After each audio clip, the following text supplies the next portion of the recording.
Good evening, friend. It is good to have you here again tonight. Before we begin, let yourself grow still. Let the pillow take the weight of your head. Let your hands come to rest wherever they have fallen, and let your eyes close whenever they are ready. Tonight we are going somewhere very quiet. We are going up into the Adirondack Mountains to a great camp on a small frozen lake. It is a rustic palace of logs and stone that the Vanderbilts kept for their summers, and it stands empty now under the deep snow of winter. The family left months ago, and one man keeps the whole place alone through the cold, a camp of some 27 buildings, held safe by a single pair of hands. There is a question folded into that, and it is the one we will answer by the end. Is there a deep peace in keeping a great place safe through a long winter of no one? If this kind of slow, quiet history is good to fall asleep to, a like and a subscribe help these long nights find the other people who are looking for them. There is no need to do it now. Do it another time, whenever it happens to cross your mind, and if you feel like it, tell me where in the world you are listening from tonight, and what the hour is where you are. Someone is in a cold bedroom with the lamp turned low. Someone else is far off on a dark road. Wherever you are welcome here. So dim your light. Let the room grow warm and soft around you, and come with me now up into the mountains to a camp under the snow where one small window is still lit against the dark. Come up the last of the road with me slowly in the last grey light of a winter afternoon. The road has been climbing for a long time, up into the high country of northern New York, into the great forest and lake land that people have called the Adirondacks for as long as anyone can remember. It's a vast wild country. This miles and miles of dark forest and cold water and rounded old mountains, one of the last truly wild places in the whole of the eastern part of the country, and in winter it is emptier and wilder still. The trees stand close on either side of the road, spruce and pine and bare hardwood, and they are loaded with snow. Every branch carries its soft white weight. Now and then, in the stillness, one lets its load slip, and the snow comes down through the boughs with a soft rushing sigh, and then the silence closes back over everything. Nothing else moves.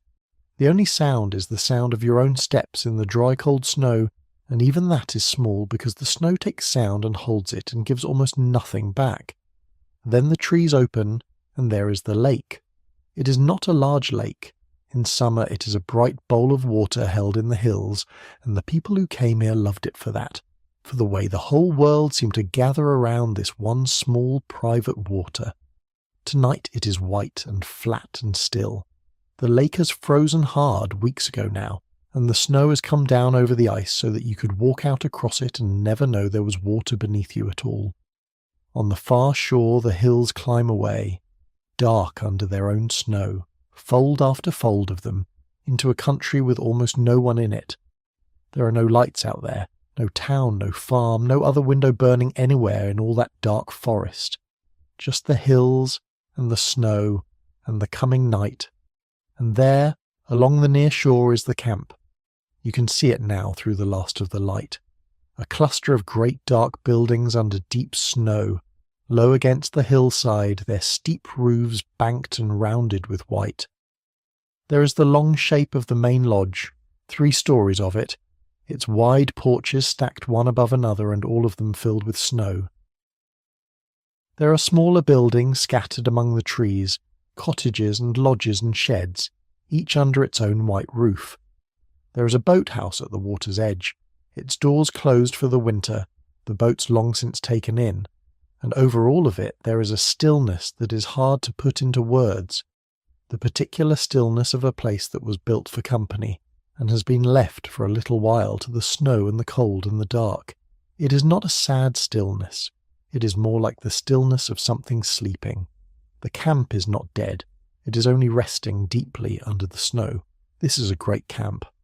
That was the name they gave to these places, the rustic wilderness palaces that the very rich of America built up here in the years after the Civil War, when they discovered this wild country and decided to own a piece of it. This one belonged to the Vanderbilts, one of the richest families the country has ever made. They kept it for their summers. For a few golden weeks a year they came up here to hunt and to fish and to sit by the water, and then they went away again, back down to the city and the sea, and the camp was closed against the winter and left in other hands. There were once close to 60 buildings in all, when you counted every barn and shed and shop of it, spread across more than 1,500 acres of forest and frozen water, 1,500 acres and one small lake, kept for a family who came for a few weeks and then left it to the snow. That is the first of the gentle numbers we will carry through tonight, and there is a kind of wonder in it. In the sheer disproportion of the thing, a whole wild kingdom of forest and water, held for a handful of summer days.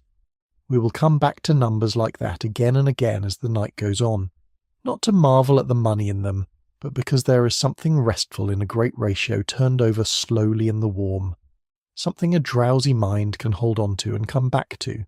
60 buildings, 1,500 acres, one family a few weeks a year, but we have not come for the summer. We have come for the winter, and for the one thing in all this white stillness that is not still. Look again at the camp there, low against the dark hill. Every window is black but one. In the whole cluster of great sleeping buildings, in all that snow and silence, there is one small square of warm orange light. It comes from a low building set a little apart close by the kitchen, and if you stood still on the frozen lake and watched it long enough, you would see, now and then, a shape move across it. Someone is there. In all that emptiness, someone is awake and warm and keeping the light burning against the dark. Because the family goes away, but the camp does not simply close and stand empty. It changes hands. Every autumn it passes from the people who own it to the people who keep it, and the keeping is the longer and the deeper thing by far. All winter, while the family is far away in the warm south of the year, a caretaker and his small household stay on, up here in the snow, and hold the whole great place safe. They keep the fires against the freeze, they walk the round of the buildings with a lamp, they shovel the roofs and feed the animals and watch, always, for the one danger that could take a camp of dry old logs in an hour. They keep it faithfully through the longest and darkest and coldest half of the year, so that when the spring comes at last, the camp will be exactly as it was left. That is tonight. Not the summer of the great camp with its guests and its launches and its music over the water. The winter of it. The long, still, snowbound winter, and the faithful few who keep it, and the one warm room where the light is on. So let us go the rest of the way in. Let us cross the last of the snow toward that one lit window, toward the warmth that is waiting on the other side of it. There is no cold where we are going, not really. You are warm already, wherever you are lying tonight, and you are only going to get warmer. But it is good to feel the great cold of the lake for a moment first, the deep blue cold of a northern winter night coming down, so that you know what it is the fire holds off, and how sweet the warmth will be when we reach it. The snow is beginning again as we come up toward the door. Small dry flakes drifting down without a sound, settling on the roofs a little deeper. One more soft inch by morning. Let us step inside. The door closes behind us, and the cold is gone all at once, the way it is gone when you come in from a hard winter night into a room with a fire in it. This is the caretaker's room. It is a plain room, a small room, and after the great dark emptiness of the rest of the camp, it is the most welcome place in the world. It is warm. That is the first thing before anything else, before your eyes have even found their way in the low light. It is deeply, thoroughly warm, and the warmth comes from a wood stove standing against the far wall, a squat black iron stove with its door shut and its damper set, ticking gently to itself as the fire works away inside it. Let us stay here by the stove a while. We are in no hurry tonight. There is nowhere else we need to be, and nothing at all we have to do. The stove is the heart of this room, and for the whole long winter it is the heart of the entire camp, because it is the one fire that is never, ever allowed to go out. Everything about the room arranges itself around it. There is a chair drawn up near it, worn soft with years of use.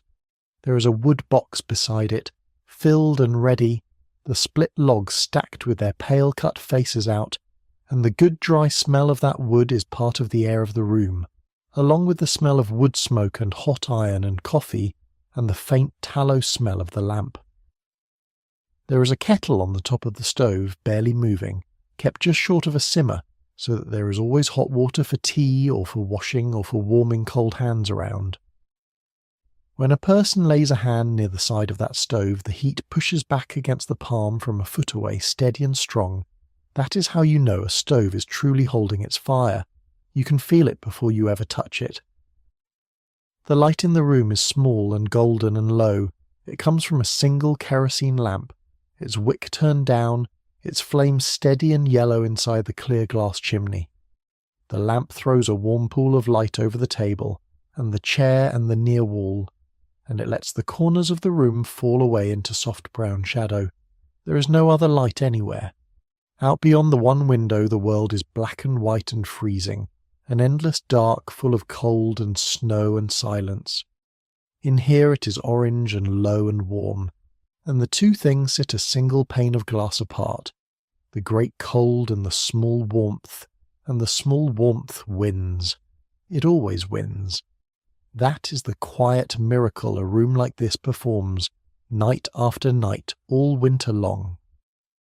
The man who keeps this room, and this whole camp, was a real person, and we know his name. He was called Richard Collins. He came to the camp in the year 1902, only a year or two after the Vanderbilts had bought the place, and here is the thing that mattered most about him. He had already helped to build it, back when it first went up in the last years of the old century, so he knew every beam and every pipe and every roof of it with his own two hands. That's no small thing up here.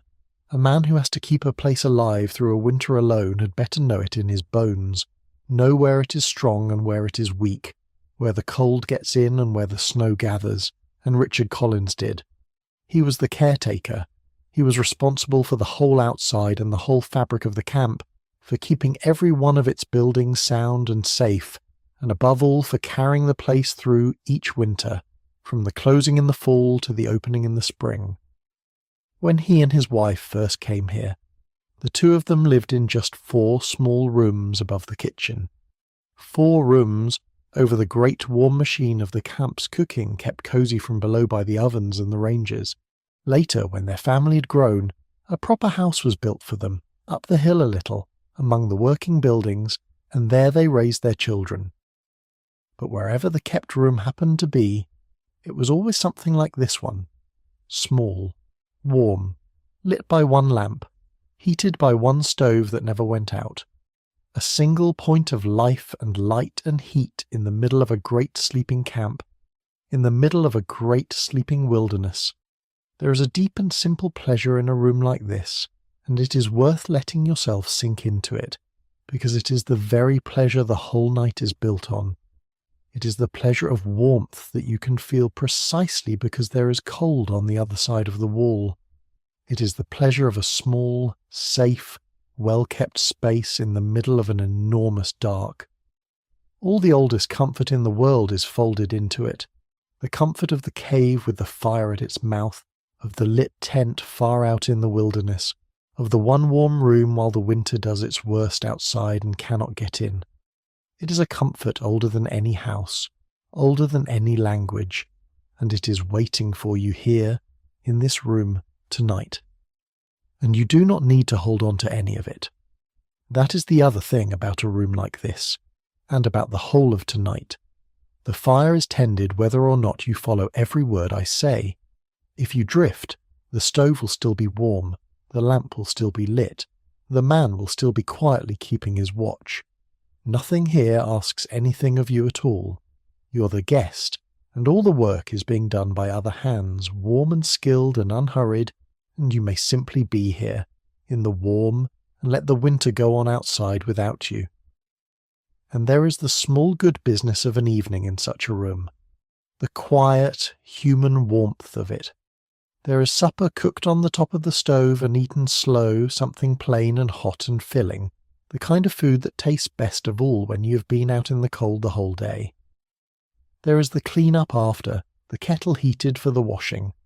There is a little work done by the lamp, a tool mended, a strap oiled, a wet boot set to dry by the fire, the small, useful tasks that fill a winter evening. There is perhaps a book, read slow, or a letter written to be sent out whenever the way opens again, or simply the long, comfortable sitting by the stove with nothing at all that must be done, watching the fire through the crack of the door, listening to the wind. It is the oldest and plainest kind of evening there is, and one of the very best, an evening earned by a hard day's work in the cold, spent warm and safe and unhurried by a good fire, with the whole white winter shut safely away beyond the wall. The fire is banked, the lamp is low, the camp will keep till morning. Listen, and you can hear how quiet it is. The tick of the stove as the iron warms and cools, the small settle and shift of a log inside it, the faint, steady hiss of the lamp. And under all of it, almost too soft to hear at all, the sound of the snow coming down outside, gathering on the roof over our heads, one more soft inch by morning. We are warm, and we are only at the very beginning of the night. Before we go any deeper into the winter, let us look for a while at the great and beautiful place that all this warmth is keeping, and at the man who dreamed the whole of it up out of the forest in the first place. The camp we are keeping tonight was, from the very first, a kind of beautiful trick, and it helps to understand the trick because it tells you everything about the world the rich made for themselves up here. From the outside, and from a distance, the camp looks like the roughest thing in the world. It looks like a cluster of log cabins that grew straight up out of the forest floor. The walls are made of whole logs and of split slabs with the bark still left on them.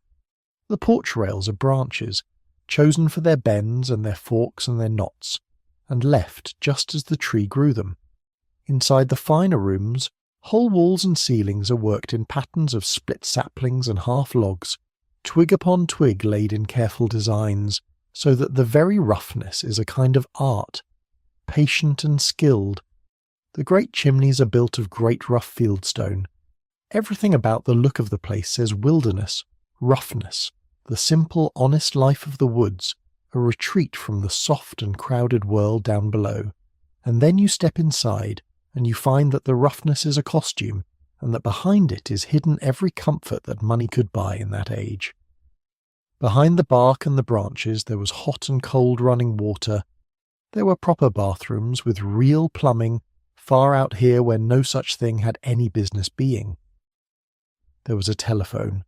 There was electric light, made by the camp's own small power plant humming quietly down by the water. There would come to be a bowling alley, and a tennis court, and smooth lawns for croquet, and a dining hall that could seat near 100 people at once. The rough logs of the walls in the great rooms framed deep, soft chairs, and thick, warm rugs and shelves of books, and the wide blaze of the stone hearths. It was the wilderness as only the very rich could ever have it. It was roughing it, in perfect comfort, with a whole staff to do the actual roughing. The man who invented all of this was named William West Durant, and his is a quiet, sad, and rather beautiful story, and we will let it sit gently in the background of our night, the way his own hand sits in the very timbers around us. Durant was the one who first dreamed up the great camp, this particular American idea of a wilderness palace. Beginning back in the 1870s, he built a series of these camps in this stretch of the mountains, each one grander and more perfect than the last, and in building them he taught a whole generation of the rich how to want them.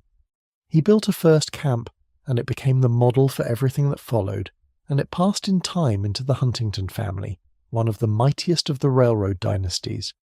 He built another, and it went to the great banker John Pierpont Morgan, and he built this one, the largest and the most costly of them all, a 3-story lodge in the manner of a Swiss chalet, with its stacked porches looking out over the water, set among a whole scattered village of smaller buildings.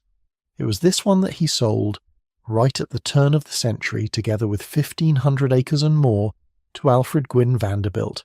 He sold it because he had to. That is the sad part of it, and we will touch it once, gently, and then let it lie. For all his gift, William West Durant was never really paid for what he made. His camps always cost more to build than he ever got back for them. He borrowed and borrowed against his wild lands, more than $200,000 at one point from his friend Collis Huntington alone.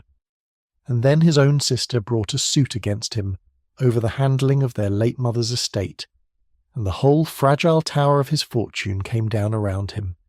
Within a few years he was bankrupt. The man who had dreamed the most beautiful houses in these mountains ended by losing every single one of them, one after another, to the very rich he had taught to love them. But here is the gentle thing, the thing that belongs to a night like this rather than to a harder and sadder kind of story. The houses did not care. They simply stood. They are standing now around us in the snow. The beautiful walls that Durant raised are keeping a family of working people warm tonight, as they have kept people warm through winter after winter after winter, long after the man who made them was gone. He lost the camp. The camp remembers him anyway, in every joint and every stone and every carefully laid pattern of twigs.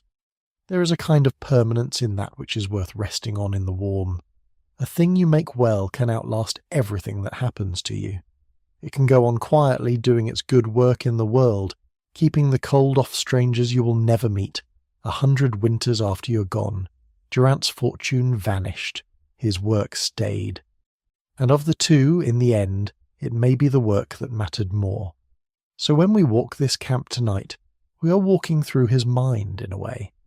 The way the buildings are set apart among the trees, so that each one keeps its own privacy and its own view of the water. The way the rough and the fine are folded together, the bark outside and the silk within.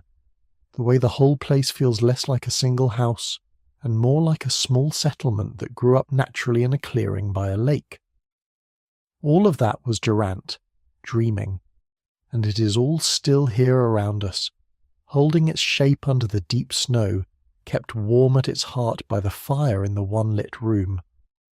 The snow is deepening on those steep roofs even now, as we sit here in the warm. It gathers in the long valleys where two roofs meet, and along the tops of the porch rails, and on the wide sills of the dark windows. It rounds off every hard edge of the camp, and softens it, and tucks it in. By the deep of the winter the roofs will carry a great heavy weight of it, and keeping that weight from doing harm will become one of the caretaker's steady labours. But that is still well ahead of us tonight, for now the snow is only beautiful, and only soft, and only a slow white blanket coming gently down over a place that is warm at its very centre. We have arrived then, we know where we are, we know the lake and the buildings and the one warm room, and we know a little now of the man who dreamed it all out of the forest, and the family who kept it, and the man who keeps it through the winter. Now let us go back just a few months, to the day it all fell quiet. Let us see how a great camp is closed and put to sleep and handed over to the winter and the ones who stay. Come with me back to the very end of the summer, to the last warm afternoon of the season, when the boat still floated at the dock and the family was making ready to leave. It is a bright afternoon in the early autumn and the camp is still awake, but you can feel that it is very nearly over. The light has changed. It has gone gold and long and a little thin, the way the light does in the mountains when the summer is spent. There is a coolness under the warmth of the day now, a promise of frost waiting in the blue shade of the porches. A few of the maples along the shore have begun to turn, a branch here and there gone red and orange against the dark green of the pines. The water of the lake is very still and very clear, and shockingly cold when you put your hand in it. The mornings have a bite to them that no longer burns off by noon. The season is ending. Everyone at the camp knows it, upstairs and down, and the great slow work of closing has already quietly begun. For a few weeks the camp has been full. The family has been here, and their guests, and the whole machine of the household that served them, 30 and 40 and sometimes as many as 50 people, at the very height of the season, all of them tending to a summer of hunting and boating and long lamplit dinners over the water. That is the strange arithmetic of a place like this. All that beauty, all those buildings, a whole village of workers, for a season that lasts only a handful of weeks. and now the season is closing. The guests have gone already, carriage by carriage and boat by boat, back down toward the railroad and the world below. And on this last bright afternoon, the last of the family is making ready to leave. The mistress of the camp in these years was a woman named Margaret Emerson. She had married into the Vanderbilt family and she loved this place, and she would go on to keep it for the better part of a long life, nearly 40 years of summers by this lake. She was not a distant or careless owner. She knew the camp intimately, and she knew the people who ran it, and she was known to ride the grounds with her caretaker, the two of them talking over everything that needed doing, every repair and every improvement and every plan for the place she loved. But the camp was a summer place, and the summer was over, and so on this afternoon she goes. You can watch it from the shore, the small quiet bustle of a great departure. The last trunks brought down and loaded. The final instructions given warmly to the people who will stay behind. A long, last look back at the water and the hills, and then the carriage on the road, or the launch on the lake carrying her away, down toward the railroad and the city in the long bright winter of her other life, far from the snow that is coming. And as she goes, something changes in the whole camp quietly, like a long-held breath finally let out. The place that has been full of company and movement all summer becomes, in the space of a single afternoon, a place with almost no one in it. The great rooms empty of voices, the lawns empty of games, and the camp begins to belong, as it will belong all through the long winter, to the small faithful band of people whose whole work is to keep it safe. Now the real closing begins in earnest, and it is a careful, thorough, tender kind of work. The work of putting a beloved thing safely to bed for a long, long time. The boats come first because the boats cannot possibly stay in the water. All summer the lake has been busy with them, the light slender guide boats that a single man could carry on his shoulders over a portage, the trim little steam and gasoline launches that ferried the guests from place to place across the water. Now, one by one, they are all brought in. They are lifted from the lake and drained and turned over and carried up under cover, into the boathouse and the sheds, safely out of the reach of the ice that will soon lock the whole lake solid from shore to shore. A boat left in the water when the ice comes would be gripped and crushed and ruined by the spring. So every one of them is hauled and turned and covered, and the long dock stands bare and empty over the darkening water, and that emptiness at the water's edge is one of the very first true signs that the winter is on its way. Inside the buildings, another kind of closing goes quietly forward. The fine things of the summer are put carefully away. The rugs are taken up off the floors and rolled and lifted and stored. The furniture that will not be used through the winter is draped over in pale dust covers, so that the great rooms slowly fill with quiet sheeted shapes, still and pale, like sleeping animals under snow before there is any snow at all. The shutters are seen to. The stores are checked and counted. Room by room, building by building, the summer camp is folded up and covered over and made ready for the cold and the dark and the long absence to come. There were the guides, too, among those who went. All summer the camp had kept its guides, the skilled woodsmen who took the family and their guests out onto the water and into the forest, who knew where the fish lay and the deer moved, who paddled the light guide boats and built the shore lunches and made the wild country safe and easy for people who did not know it. They were the very soul of the summer camp, these men, and when the season ended most of them went off to their own homes and their own winters, back to their own families in the scattered settlements of the mountains. Their going was another quiet sign of the ending. The launches fell still. The guide boats came up out of the water. The rods and the guns were cleaned and oiled and put away, and the great purpose of the summer camp, the play and the sport and the ease of it, folded up and went quiet along with everything else until only the keeping was left. And you can feel the mood of the work, and it is not a sad mood. Not really. Not at all. It is more like the deep satisfaction of a good task done well. There is a rightness in closing a place properly, in leaving nothing at all undone, in knowing that every boat is in and every cover is smoothed down and every last thing is exactly where it should be for the winter. The people doing this work have done it many times before. Their hands know every step of it. And when it is finished, and the last cover is settled, and the last door is closed softly on a shrouded and silent room, the camp will be ready, and the winter can come whenever it likes, and find nothing out of place. But there is one more part of the closing that matters more than all the rest of it put together, one careful and clever piece of work without which none of the rest would hold. It has to do with water and with cold, and with the strange danger that the camp's own modern comforts become the very moment the temperature begins to fall. So before we leave the closing behind us, let us follow the caretaker down into the quiet workings of the camp and watch him do the single most important thing of the whole autumn, the thing that lets a warm summer palace live through a freezing winter unharmed. Here is a thing that is easy for the rest of us never to think about, and that the caretaker of a great camp can never once stop thinking about. The very things that made this place so wonderfully comfortable in summer are the very things most likely to destroy it in winter, and nearly every one of them has to do with water.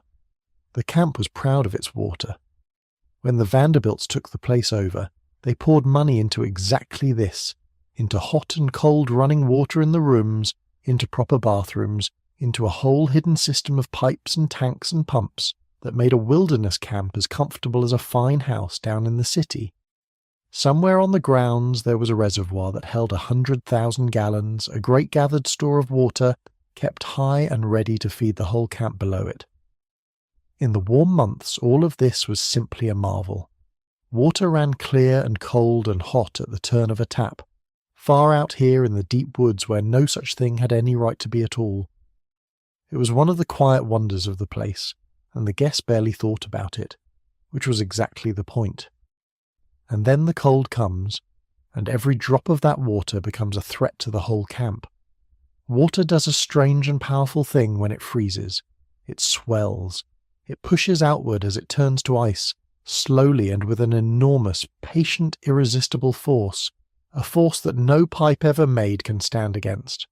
Water left sitting in a pipe through a hard northern winter will freeze and swell and split that pipe wide open, silently, in the dark, with no one anywhere near to hear it or see it.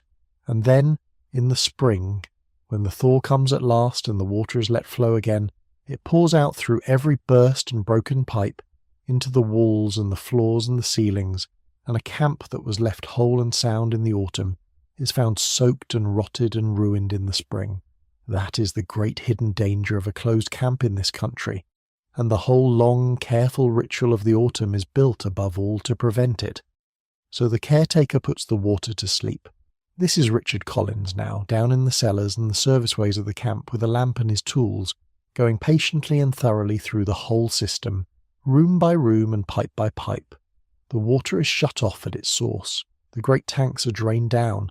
Every pipe in the place is opened and emptied and blown clear, tipped and coaxed until the very last of the water has run out of it, and there is nothing left inside anywhere to freeze. The reservoir is tended and made safe for the cold. The proud modern plumbing that carried water all through the bright summer is emptied out entirely, until the camp has, in a strange way, almost no water left in it at all, only dry and open and waiting pipes, holding nothing but air, safe from the frost until the spring. It is careful work, and it is easy to get wrong, and getting it even a little wrong is expensive and slow and heartbreaking to mend. A single length of pipe forgotten, still holding a cupful of water in some cold forgotten corner, is enough to do real harm before the winter is out. So the man who does it goes slowly and thoroughly, and does not hurry any part of it, and checks, and then checks again. He has done it many times. He knows where the water likes to hide. He knows the low spots and the traps and the long runs that do not drain easily, and he sees to each one of them by name. And when at last he is done, the whole vast plumbing of the camp lies quiet and empty and safe, and one of the very greatest dangers of the winter has been simply and quietly removed, weeks before it could ever have arrived. And it is not only the water that is put to sleep for the winter. The camp made its own electricity.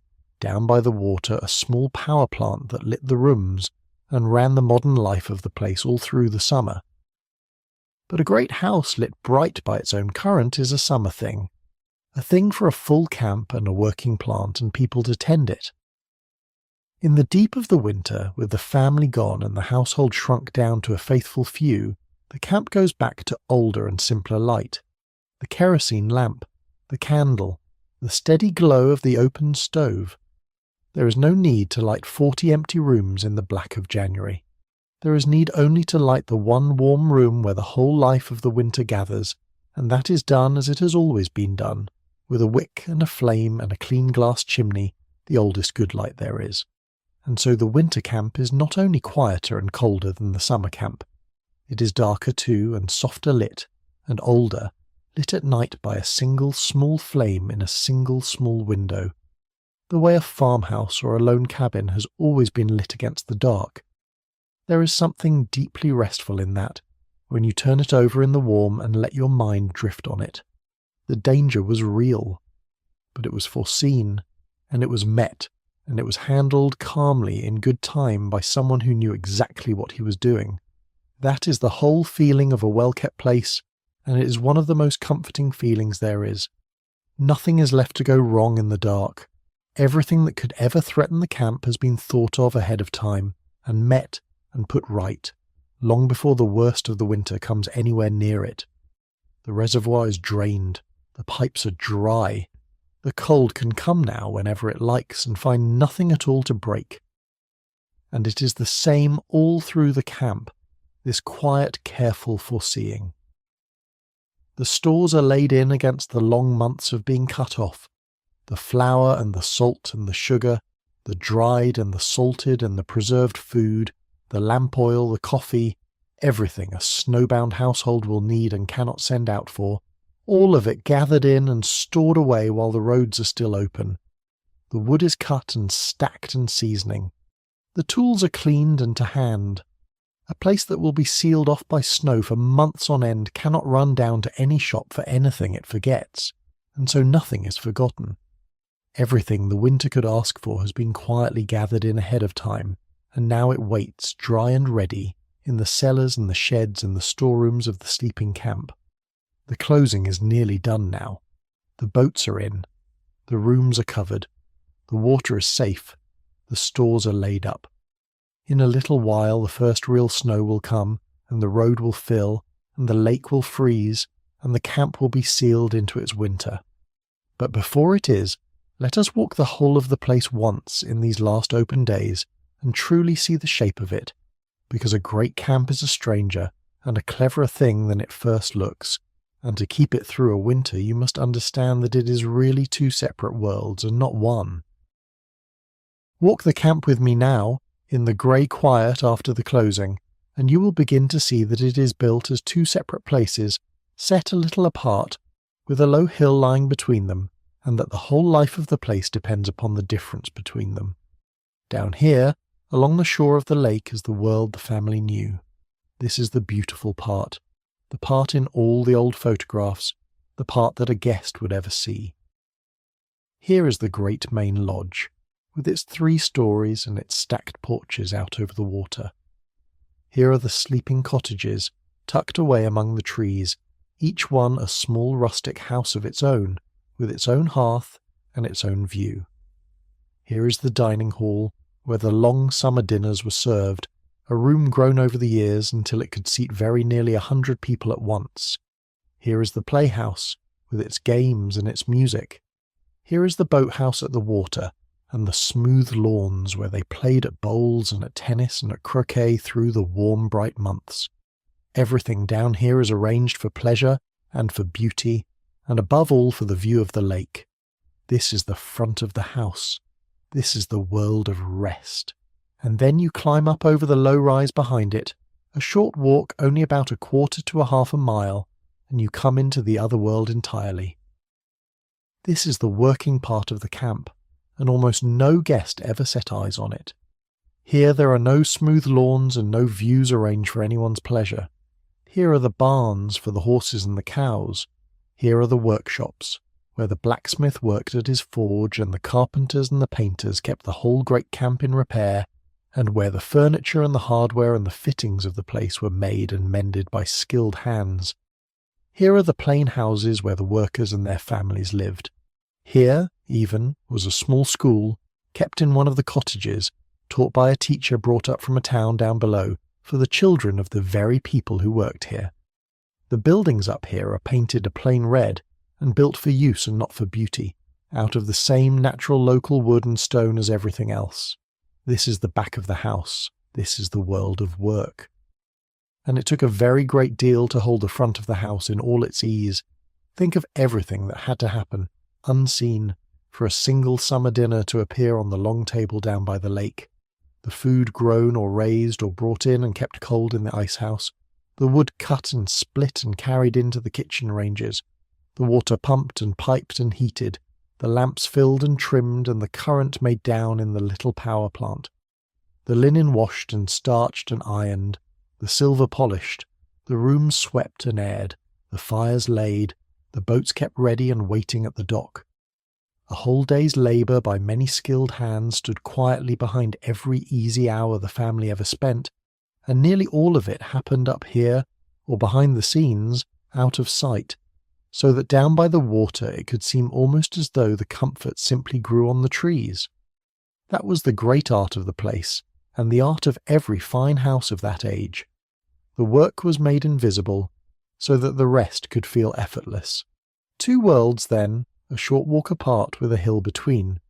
The world of rest down by the water, and the world of work up on the hill. And the whole magic of the camp, the whole quiet illusion of it, was that the people down in the world of rest never had to see the world of work at all. The comforts simply arrived.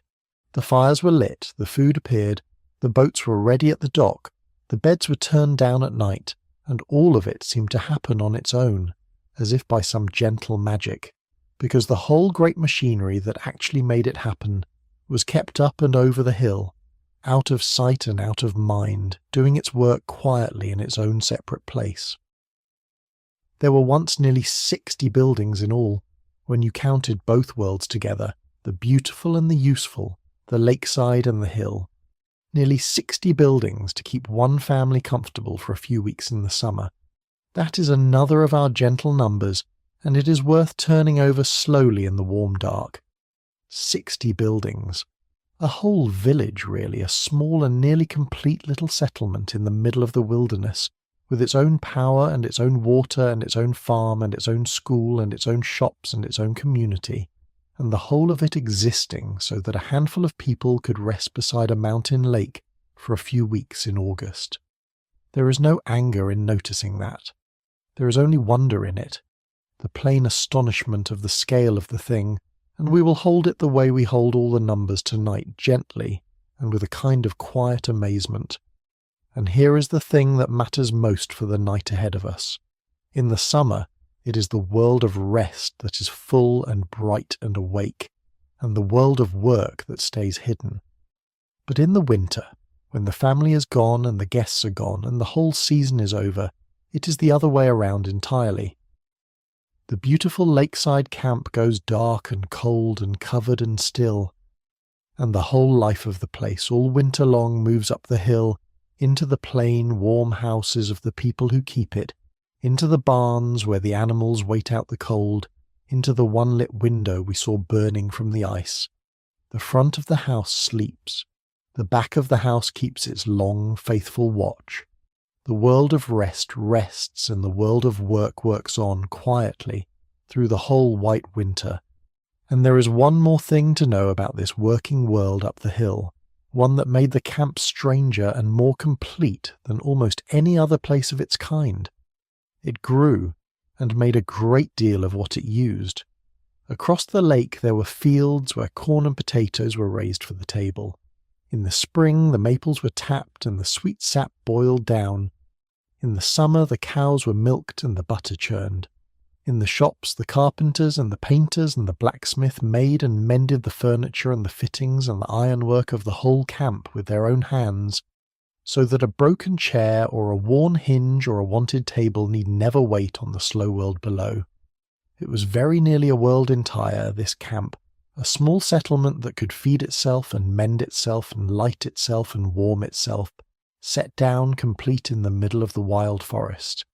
And all of that growing and making and mending went on up here, in the world of work, quietly, out of the sight of the world of rest, all the season long.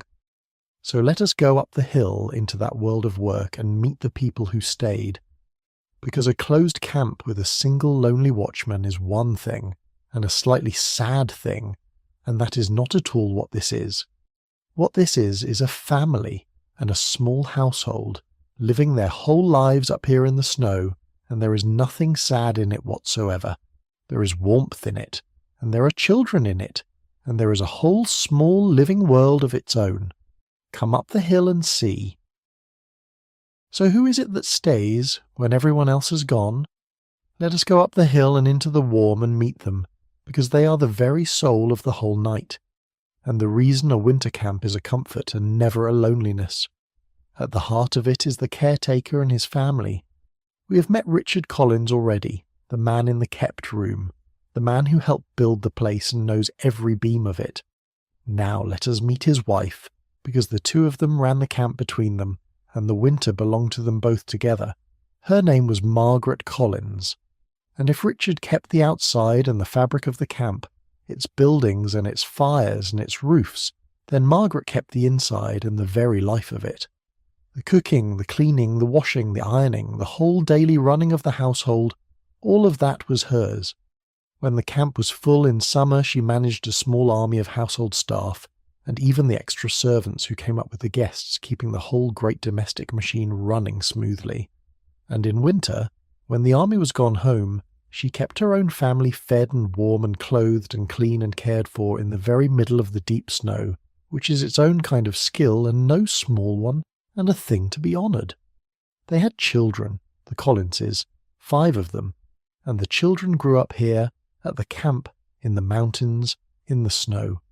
Think of that for a moment, gently in the warm, a whole childhood at a great camp in the winter woods, a world of frozen lake and deep drifted snow, of the warm bright kitchen and the long lamplit evenings, of animals to visit in the barn and a father who could mend absolutely anything, and a mother who ran the entire world.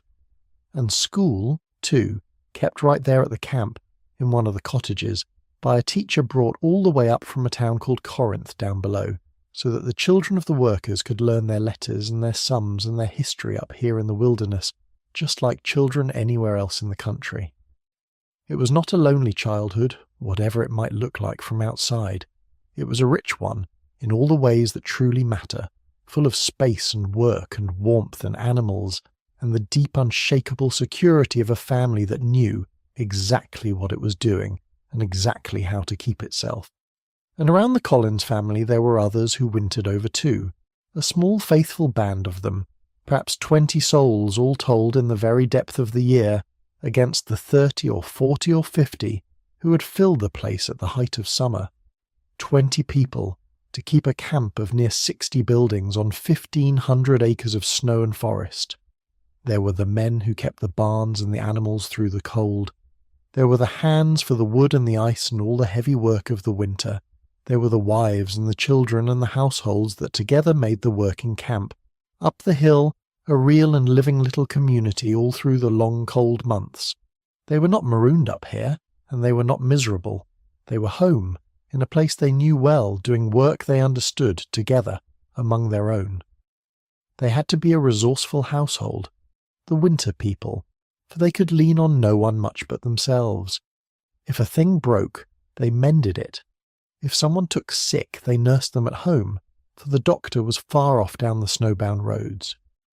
They laid in what they needed while the roads were open, and made do with what they had, and wasted nothing, and they knew how to do 100 plain useful things with their own hands that people in the towns below had long since forgotten. There is a deep competence in a life like that, a quiet self-reliance, and it breeds calm, for a household that knows it can meet whatever the winter brings has very little left to fear from it.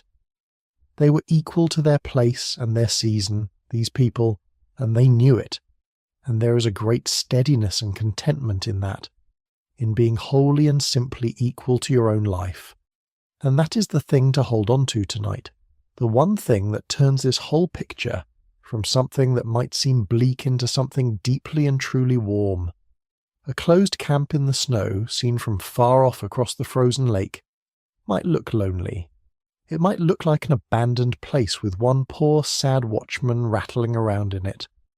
But go up the hill and open the door, and what you find instead is a kitchen full of good warm smells, and children at a scrubbed table, and a woman who runs a whole household, and a man who keeps a whole camp, and a stove that never once goes out, and lamplight and supper on the fire, and the ordinary golden warmth of a family at home together on a winter night. The snow can come down as deep as it likes on the roofs above them. Inside it is warm, and it is full of life, and no one there is alone. And far away, down in the city, the mistress of the camp knew these people, and trusted them completely, and it was into their hands that she gave her beloved place every single autumn without a moment's worry, because she knew it was safe with them. All through the winter she would think of the camp up here in the snow, and know that the fires were being kept, and the buildings watched, and the whole place held safe and sound, and that in the spring her letters would go up and the great machine would wake again. But between the last carriage of the autumn and the first letter of the spring, the camp was theirs. It belonged to the keepers, and the keepers kept it well, and their evenings were their own, up there in the warm. When the day's work was done, the round walked and the animals fed and the wood brought in, the winter households gathered to their suppers and their firesides just as families have always done at the end of a cold day. There would have been the ordinary warm business of a home in the winter, the children at their lessons or their play by the lamp, the mending and the low talk, the good smell of supper on the range, the early dark held off by the fire. There would have been visits between the few houses, boots stamped clean of snow at the door, news and warmth and company shared, and there would have been the deep good sleep that comes at the end of a day of honest outdoor work in the cold, under heavy quilts, in a room kept just warm enough, with the snow ticking soft at the black window. It was a small world, that winter household, but it was a whole one, and a warm one, and no one in it wanted for company or for care. Now the closing is finished, and the world of rest is dark and covered, and the world of work is warm and full and living, and we know the people who stay. It only remains now for the winter itself to arrive in earnest, and to seal the whole camp into the long white silence, where it truly becomes the thing we came all this way to see. So let us feel it come. Let us watch the first deep snow of the winter fall on the great camp, and the road fill in, and the lake lock hard, and the whole world close gently in around the one warm room and its single faithful light. The winter does not come all at once. It comes in pieces, and then one day it comes for good, and after that it stays and settles in for months. There are signs first, and a man who has kept the camp through many winters reads them the way you read the changing mood of an old friend. The light goes thin and low, the last leaves come down off the hardwoods, and the woods open out and go grey and bare, and suddenly you can see through them to the shapes of the hills beyond that were hidden green all summer. The mornings carry a bite that no longer burns off by noon. A thin skin of ice forms on the still edges of the lake overnight, and melts back a little in the thin sun of the day, and then forms again a little wider the next night, and a little wider the one after. The birds of summer are long gone south. The air takes on a certain stillness and weight, a held and waiting quality that anyone raised in this country learns to know in their bones. It means snow is coming. Richard Collins stands out in the yard in the last grey light of a short afternoon and looks up at the low, heavy sky and knows it. Soon now. And then it comes. Some quiet afternoon the first flakes begin to drift down, and this time they do not stop. All that day and on into the night the snow comes, soft and steady and without any wind, and it begins to lie and to hold. It whitens the frozen ground, and then it covers it, and then it deepens over it, hour by hour, until the whole world beyond the window is going white and soft and strange. By the morning the camp is transformed. Every roof is white. Every rail and sill and stump and woodpile wears its own soft new cap of snow. The dark grey woods have become a white and silver country, hushed and glittering under a low pale sky, and still the snow is coming down. This is the beginning of the true winter, and once it truly starts it hardly stops at all. In this high country, the snow comes down all through the cold months, storm after storm after storm, until it lies feet deep across the whole world. In a single winter, this land takes something close to 15 feet of snow. 15 feet come down a foot and a hand's breadth at a time, 40 inches in December, and 50 in the deep of January, and 30 more in February, and still more into the spring, until the drifts stand higher than a tall man, and the paths between the buildings become deep trenches cut down through the white. 15 feet of snow in a single winter is one of the great quiet facts of this place, and it changes absolutely everything about how the camp must be kept.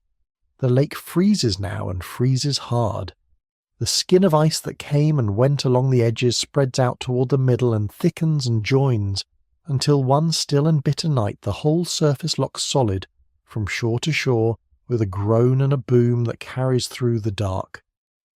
And then the snow comes down over the ice and covers that too, and the lake becomes simply another smooth white field, flat and silent, and you would never know, to look at it, that there was deep, dark, cold water sleeping beneath.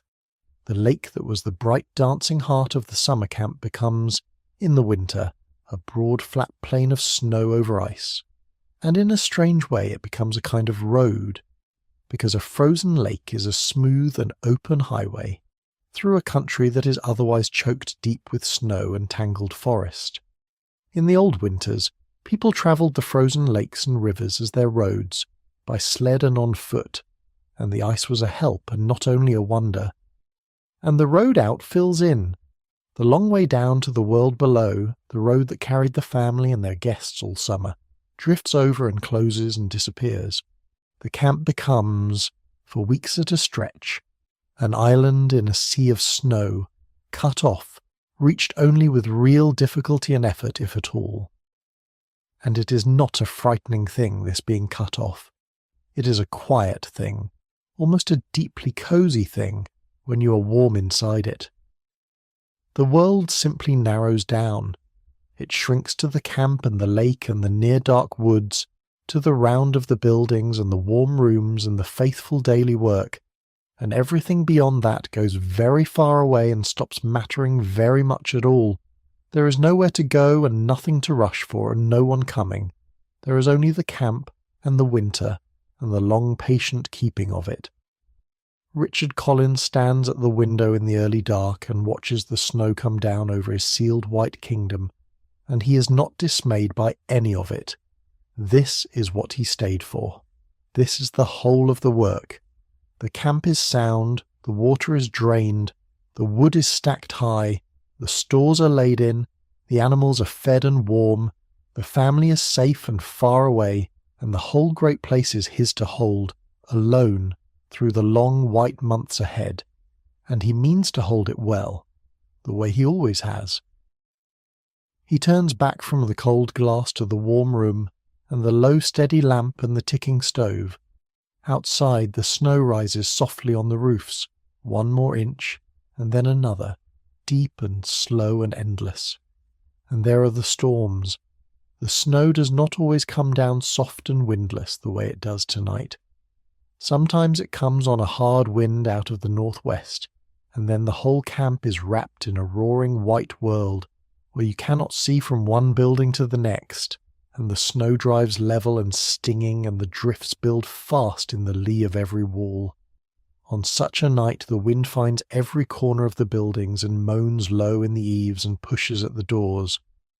And on such a night the one warm room is best of all, for the storm makes the shelter sweeter, and there is nothing in all the world so cosy as a good fire and a sound roof, with a blizzard howling itself out in the dark just beyond the wall. The caretaker listens to it and knows his buildings are sound and lets it blow. In the morning he will dig out the drifts and break the paths again and knock the new snow from the roofs. Tonight he need only keep the fire and let the storm do as it likes. It cannot get in.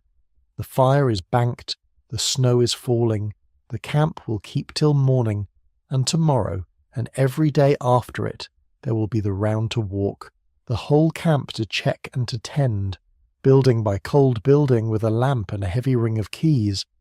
Let us walk it with him. Let us see what it truly is to make the daily round of a great snowbound camp, and how one man keeps his eye and his hand on near 30 buildings through the whole depth of the winter. Every day, whatever the weather brings, there is the round. It is the steady, patient heartbeat of the whole winter, the thing that gives the long, shapeless white days their shape and their purpose, and we will walk it now slowly from the warm room out into the cold and back again.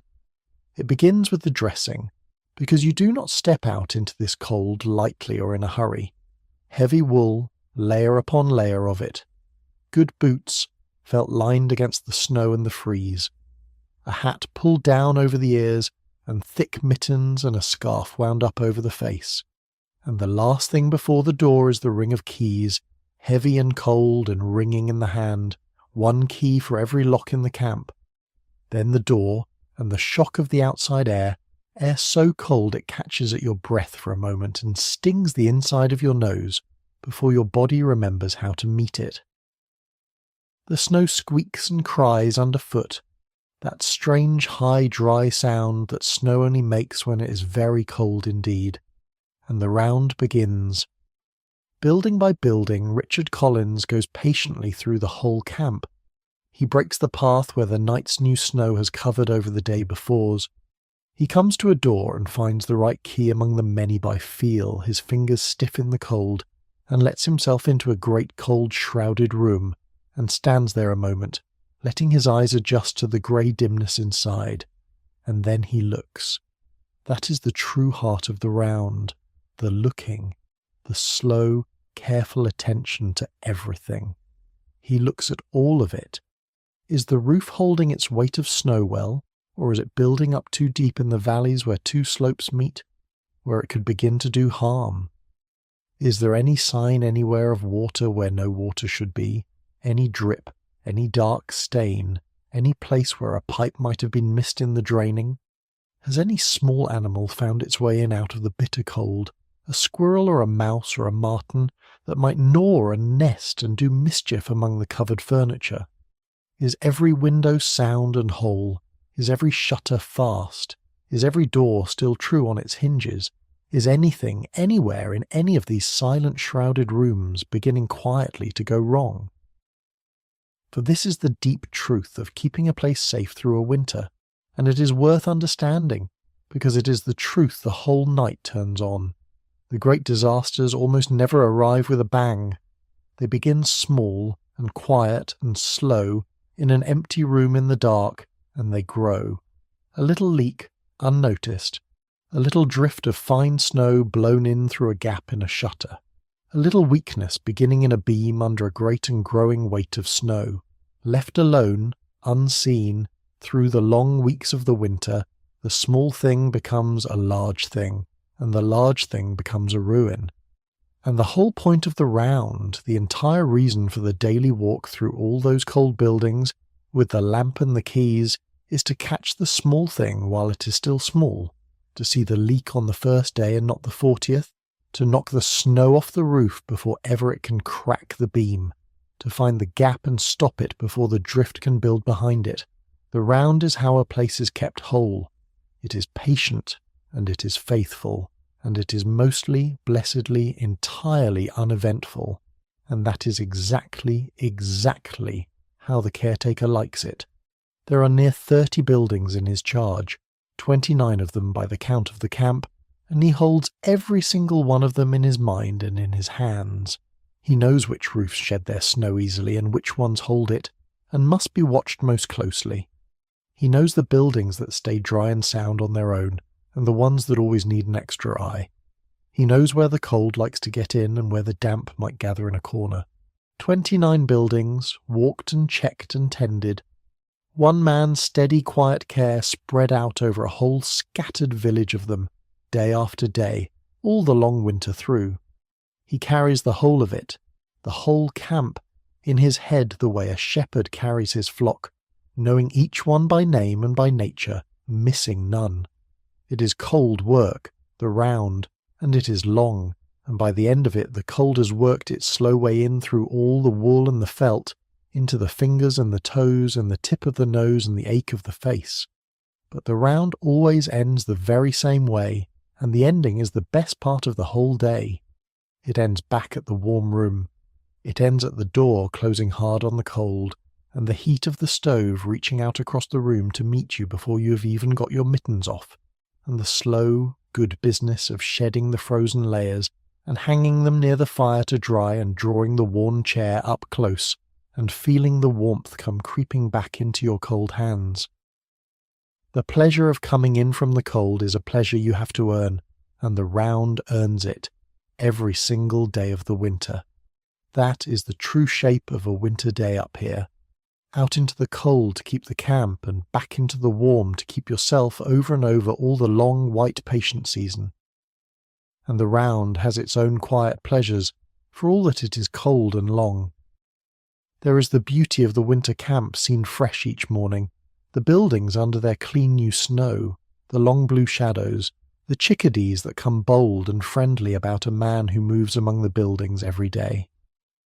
There are the tracks in the fresh snow to read, the neat prints of a fox crossing the yard in the night, the great soft pads of a snowshoe hare, the delicate stitching of a marten along a wood pile, a whole quiet story of the night written plain across the white ground for anyone who cares to read it. There is the deep, clean silence, broken only by his own boots and his own breath. A man who walks the same round every day through a whole long winter comes to know his small white world with a closeness that few people ever know a place, every drift and every track and every changing mood of the snow, and there is a real contentment in that knowing, in belonging so wholly and so simply to one kept place. And of everything that the round watches for, one single thing above all others decides whether the camp lives or dies through the winter, and it is the simplest and the oldest thing in the whole world. It is the fire, not the great show hearths of the summer, but the plain hard-working fires that hold the freeze off the camp's own body. So let us go and see those fires, and understand why keeping them lit is the first and the last and the greatest of all the caretaker's many cares. Everything, in the end, comes down to the fire. In a place like this, in a winter like this, the fire is not a comfort or a pleasure. The fire is survival itself, for the camp every bit as much as for the man, and keeping it is the great unsleeping task around which the whole of the winter turns. We have already talked about the water, and about how the pipes were all carefully drained down in the autumn, so that they could not freeze and burst. But draining the pipes was only the first line of the camp's defence against the cold. There are things in a great camp that cannot simply be emptied out and left. Rooms and goods and workings and whole buildings that must be kept above the freezing point all winter long, and the only way to keep them so out here, miles and miles from anywhere, is with fire.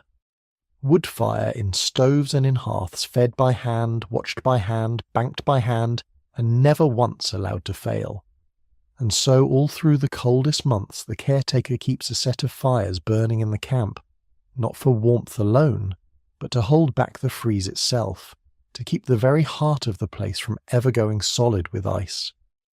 Think of what the cold is quietly trying to do out there, all winter, every hour.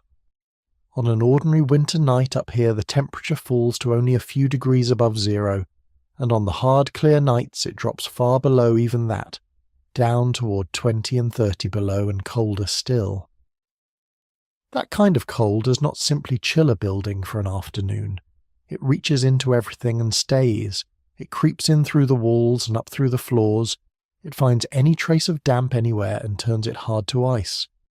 Given time and stillness and no fire to fight it, it will freeze the very heart of a place solid, right through, and a camp allowed to freeze solid like that will heave and crack and split as the ice works in it, and the thaw that follows in the spring will find every weakness the ice has made and open it wide and let the water in. To let the fires go out and the camp freeze right through would be, quite simply, to lose it. So the fires do not go out, not one of them, not ever, not all winter long. This is why the stove in the kept room is never for a moment allowed to die, and why it is the true beating centre of the whole winter. But it is far from the only fire. Richard Collins tends fires all through the camp, wherever the cold must be held back, and the tending of them is a steady daily labour that never once lets up. A fire must be fed.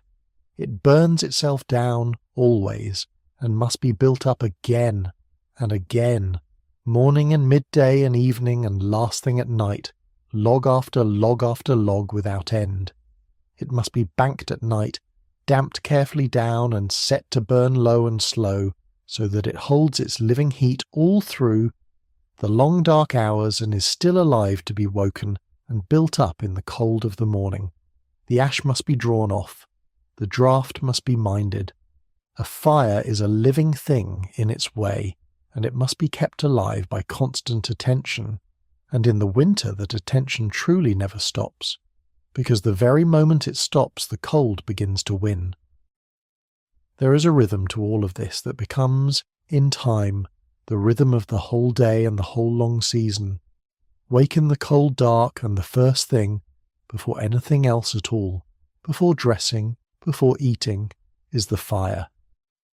Rake back the banked coals and find them there still red and living under their soft grey blanket of ash, and feed them and coax the flame back up, and feel the good heat begin to build again into the cold morning room. Then through the whole day, the tending here and across the camp, the working fires kept fed, and at night, the very last thing before sleep, the fire once more. Build it up, bank it down, set it to hold, and then trust it to carry the warmth through the whole dark to the morning. There is a deep and simple and very old satisfaction in this rhythm, in the daily keeping of a living flame against the killing cold. It is one of the oldest satisfactions there is. It is the whole of the winter held in a single repeated task. Keep the fire and you keep everything.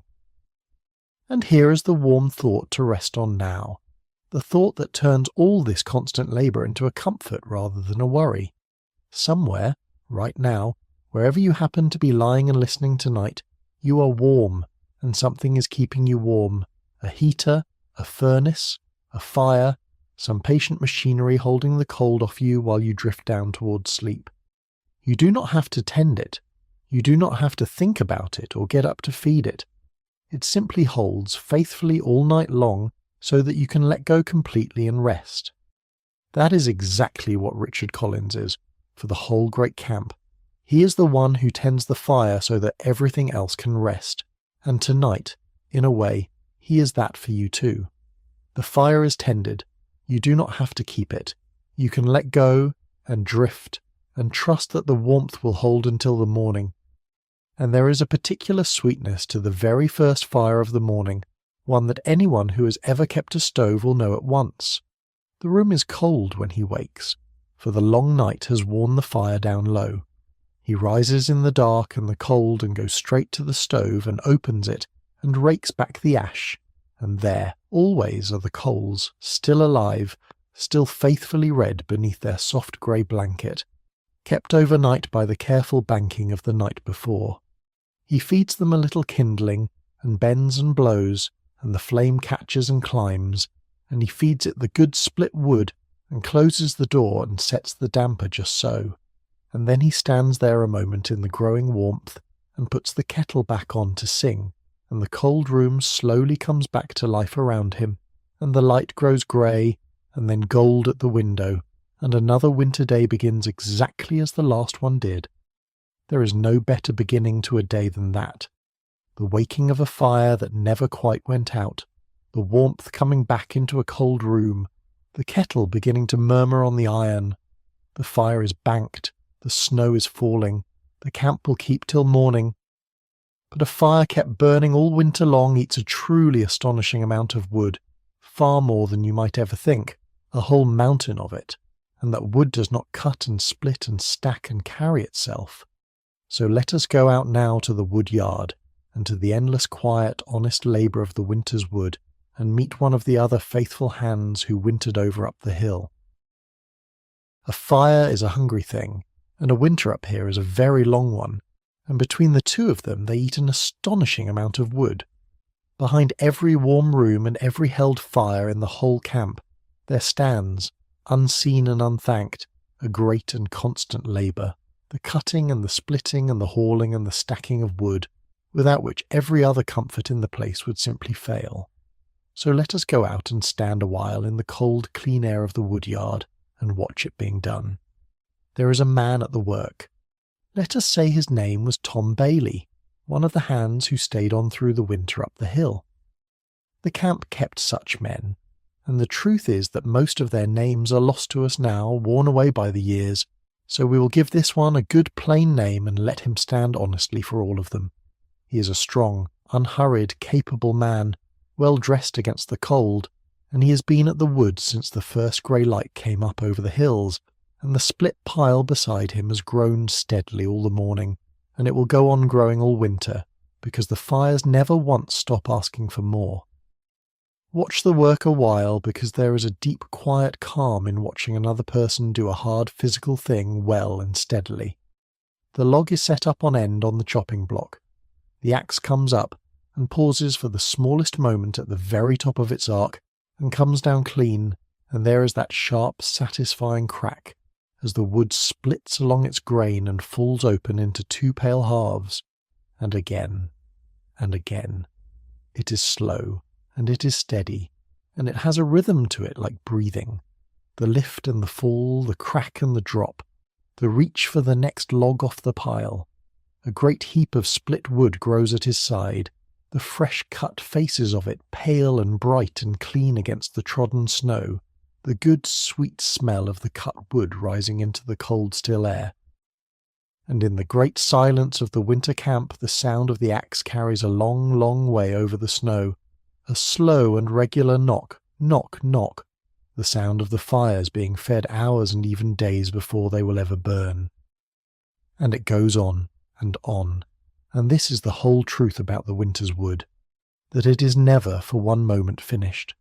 A great camp burning its fires all through a hard northern winter goes through cords of wood, whole stacks of it, a small forest of it before the spring finally comes, and it does not come to the stove ready. It must first be cut in the forest and hauled in, dragged out on sledges over the snow behind the patient plodding horses. It must be split, log by log, into pieces small enough for a stove to take. It must be stacked to dry and to season, in the sheds and the wood rooms and against the sheltered south walls, rank on neat rank of split wood laid up ready.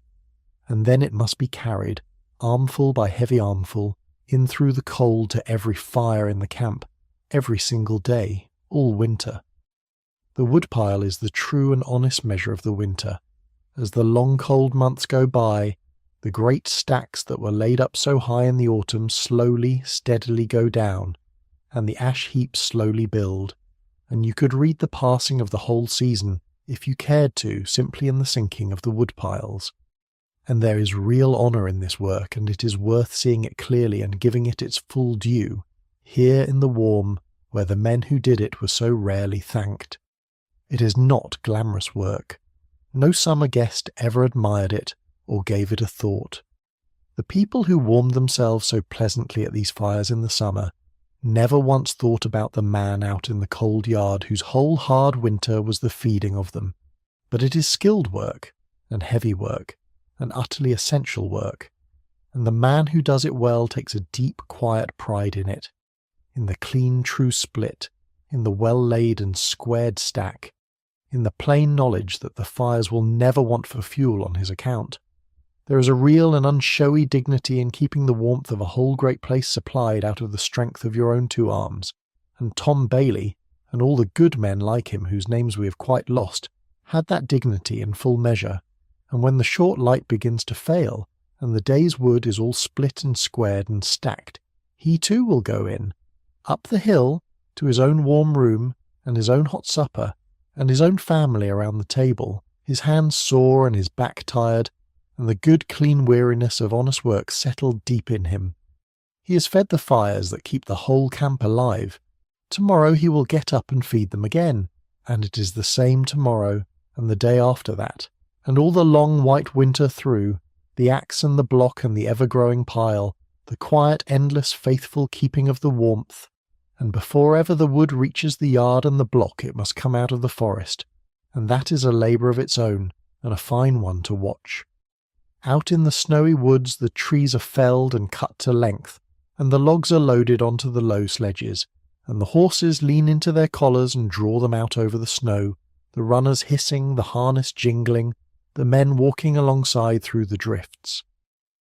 The frozen winter is in truth the best time of all for this work, for the deep snow makes a smooth road for the sledge where in summer there would be only rough ground and mud and stone, and a heavy load of logs slides easily over the packed white where it would bog and stick in the warm months. So the winter, which makes so much else so much harder, makes this one thing far easier, and the wood comes in steadily behind the patient horses, load after load, to feed the yard and the block and the endless fires. There is a deep old rightness to it, the horse and the sledge and the snow and the wood, a way of working with the winter instead of only ever against it. The snow rises softly on the wood piles as the grey afternoon dims down, gentling the sharp, squared ranks of split wood, and on the roofs of the barns beyond, and over the whole working camp up the hill. And somewhere in all this careful keeping there sits one single fear, one thing that the caretaker of a camp made all of wood can never quite stop thinking about, even as he tends the very fires that could one day bring it. So let us look at that one fear now, gently, and see how it too is kept in its proper place, because even the caretaker's very deepest care turns in the end into a kind of calm. There is one danger that the keeper of a wooden camp thinks about more than any other, and it is worth looking at it plainly and squarely, here in the warm, because looking at a thing plainly is exactly how a good caretaker keeps it from ever becoming a terror. The danger is fire. The whole camp is made of wood, old wood, dry wood, seasoned logs and boards cured by years of hot mountain summers, the most beautiful and also the most burnable material in the world. And all through the winter the camp is kept alive by fire, by stoves and hearths, burning day and night in building after building. Fire is the one thing that saves the camp from the deadly freeze, and fire is the one thing that could take the whole camp in an hour. That is the quiet paradox the caretaker lives inside all winter long. The very same flames that keep the place alive could, in a careless moment, destroy it utterly, and he is the one man who must keep them always on the right side of that line, every hour of every day without a single failure. And out here there is no help coming. That is the part of it that sharpens everything. Down in the towns, if a fire starts, there are neighbours, and water, and hands, and in time some organised men to fight it. Up here there is none of that.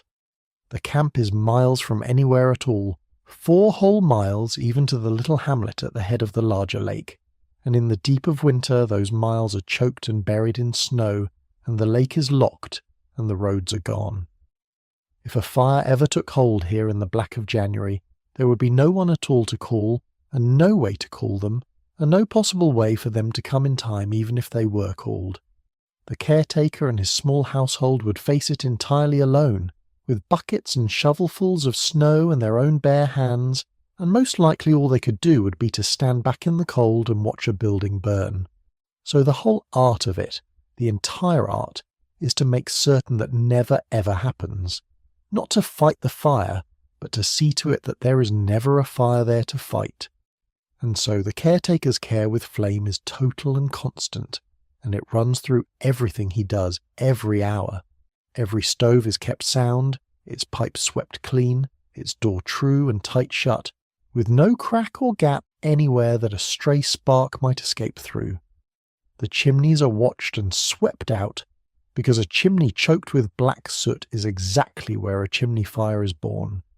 No blaze is ever built too high or driven too hard. No lamp is ever left burning where it could be knocked over or catch.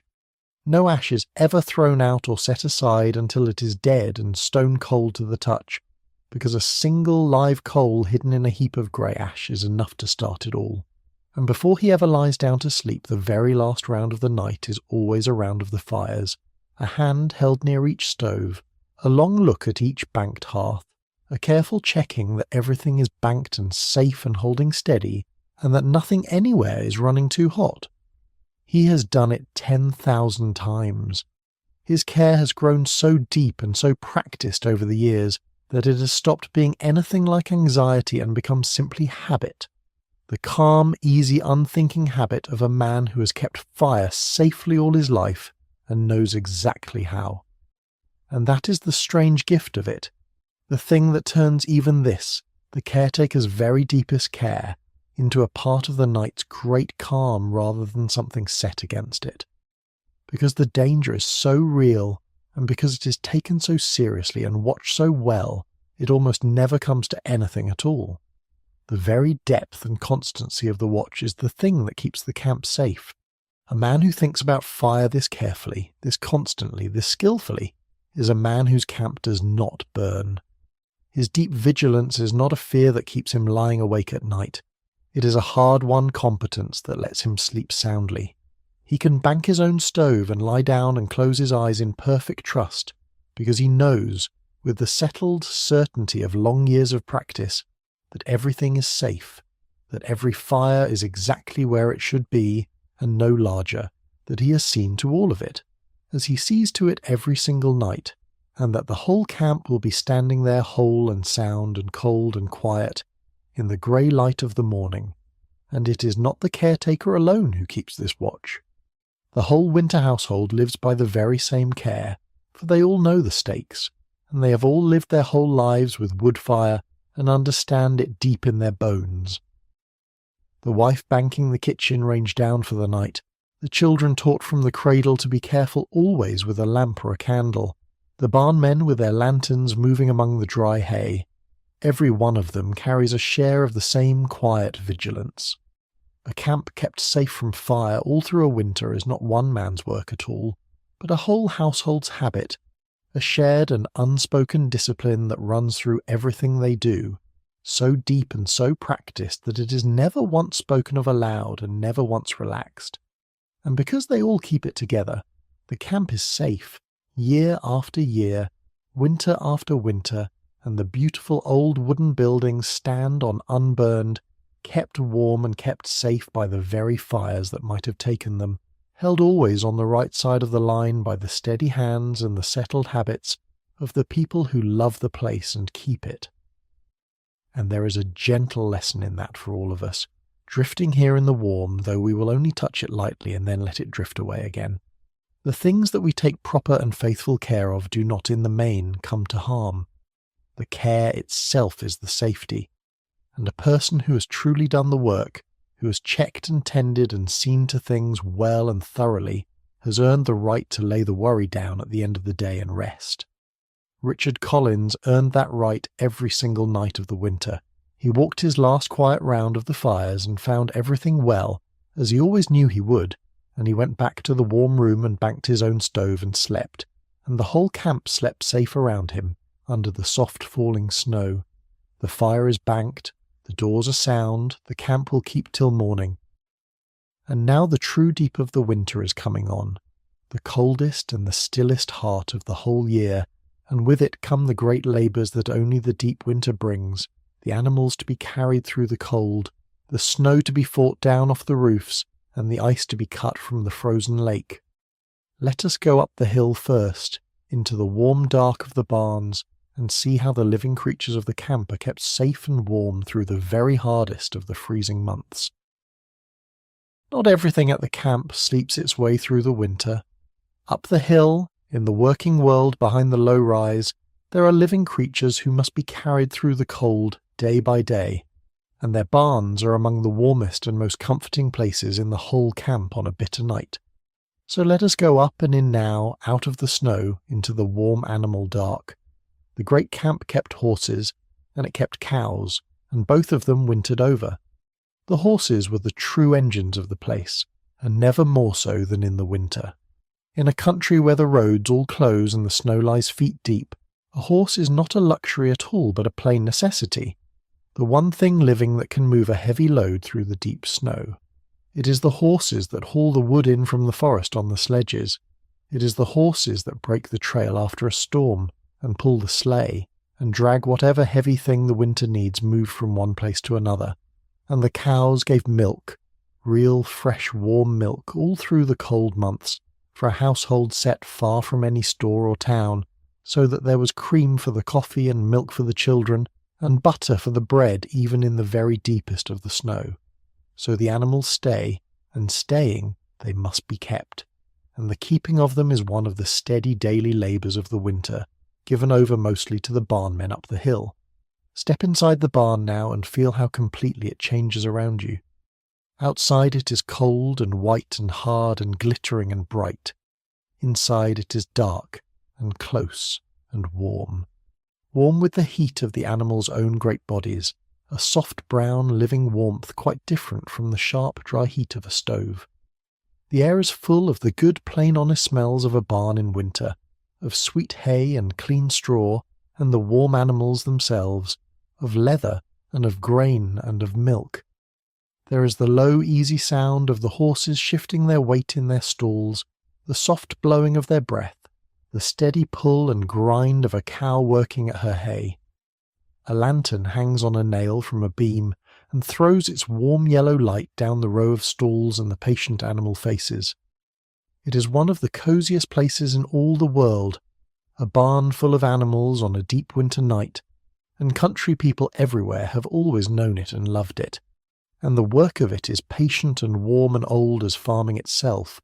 The animals must be fed morning and evening, the hay forked down from the loft and the grain measured out into the mangers. They must be watered, and in the deep of winter that can mean breaking the ice on the trough, or carrying water in buckets from wherever it is kept from freezing. The stalls must be mucked out and laid fresh with clean straw.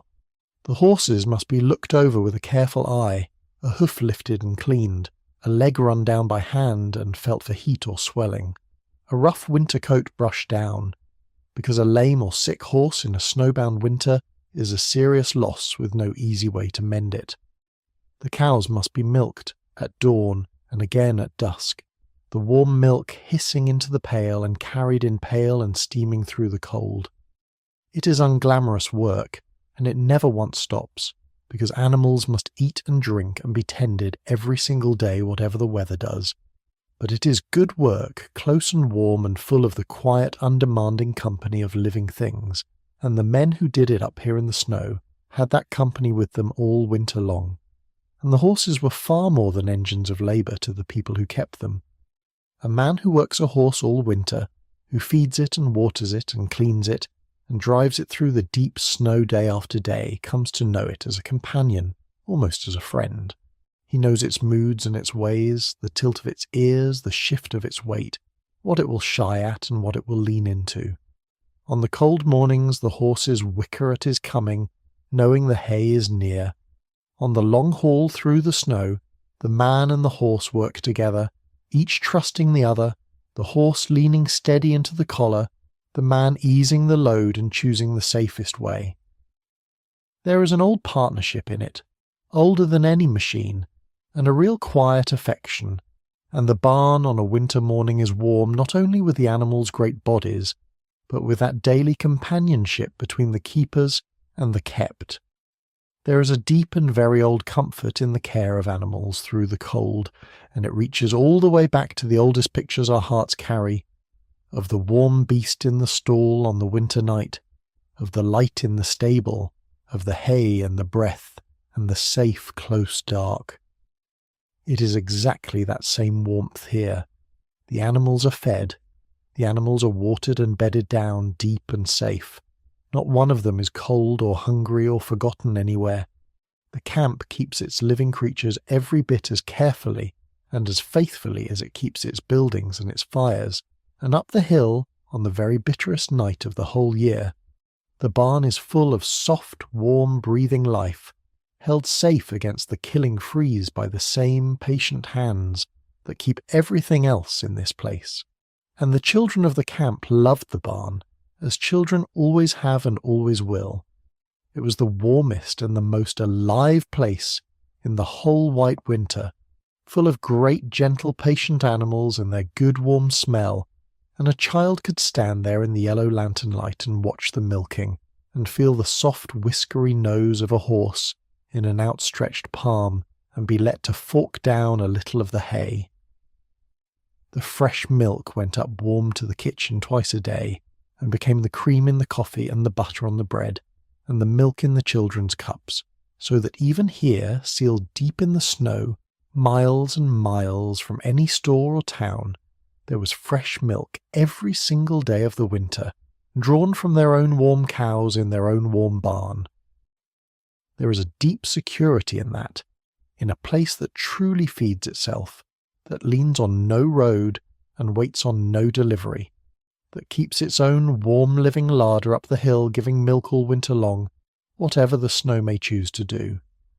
And then the feeding is done, and the animals are settled, and the lantern is lifted down off its nail, and the great barn door is rolled shut on the warm-breathing dark, and the men go back down through the deepening snow to their own suppers and their own fires. The animals settle for the night in their deep straw, warm against one another, drowsy and safe. And on the roofs above them, and above every building of the whole camp, the snow keeps coming down, softly and endlessly, deeper by the hour. And that snow, so soft and so beautiful to watch fall, becomes in the deep of the winter a weight and a labour all its own, one the caretaker cannot ever afford to ignore, because there is truly such a thing as too much of it gathered on a roof. So let us go now and see the work of the snow itself, and how it too is met and mastered.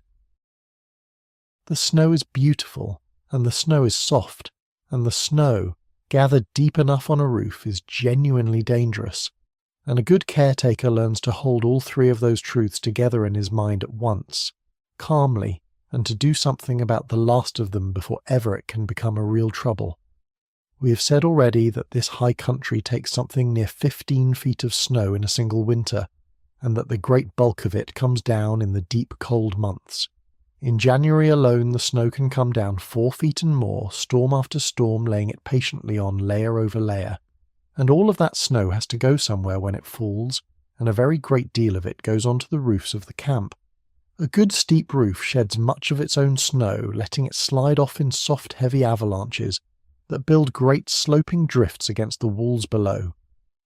But snow does not all slide away so kindly. It builds, and it packs in the long valleys where two roof slopes meet, in the flatter places, on the gentler pitches, in the sheltered lee out of the wind. And snow is heavy. Fresh fallen snow is light enough, but as it settles and packs down and takes on the wet of a brief thaw, and then freezes hard again, it grows heavy, terribly heavy, tons upon tons of it gathered silently on a single roof over the course of a winter. And any roof, however well built, will carry only so much weight before the weight begins to tell on the beams beneath it, before a ridgepole starts to strain, before something, somewhere up there in the cold, could begin to give way. So the caretaker fights the snow down off the roofs, and it is some of the very hardest and most wearing labour of the whole winter. It means going up onto the steep snow-laden roofs of the camp, with a broad shovel or a long-handled roof rake, out in the cold, and taking the deep snow down before ever it can build too dangerously deep. It means clearing the packed valleys and the heavy-laden places, easing the great load, sending the snow down in soft thundering falls to the drifts far below. It is cold work, and it is heavy work, and it is a little dangerous besides, up on a steep and slippery high roof, with the hard white ground a long way down below. And it is the sort of work that must be done all over again after every big storm, again and again, all the long winter through. The roofs of near 30 buildings, watched and cleared and watched again and cleared again, so that not one single one of them ever comes to harm under the great white weight of the winter.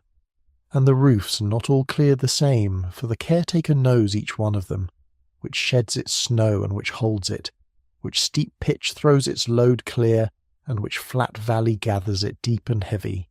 He watches the sky and the weather and judges when a roof has taken about enough and must be eased, and he does the worst and the most vulnerable of them first, and keeps the rest in his mind against the next fall.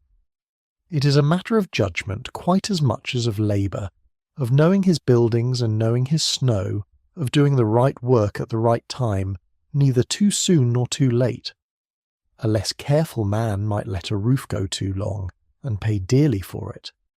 A wiser one, and Richard Collins was a wise one, keeps always just ahead of the snow all winter, so that no roof ever carries more than it safely can, and the great white weight of the whole season is met and eased and turned aside, load by patient load, long before it can ever do the least harm. Picture the caretaker at it, on a still cold clear day in the wake of a big storm, up on the long high roof of one of the lodges, the whole vast white world spread out around him and below him, the flat frozen lake, the snow-laden hills rolling away beyond, the thin blue smoke rising dead straight up from his own kept fire into the perfectly still air, and the steady patient work of the shovel, cutting down into the deep-packed snow, lifting it, heaving it over the edge to fall soft and silent to the growing drift below. His breath smoking white in the cold, the scrape and cut of the shovel the only sound in all that enormous white silence. It is hard work and honest, and when a roof is finally cleared and eased he can stand and look at it and know it is safe again for the next storm, and there is a real satisfaction in that, in the plain visible good of a task like this one, a load lifted, a danger met and turned, a fine old building kept sound for another week. And here again is the very pattern we keep finding all through this night, the pattern that is really the whole quiet soul of the thing. A danger comes slowly, silently out of the sky.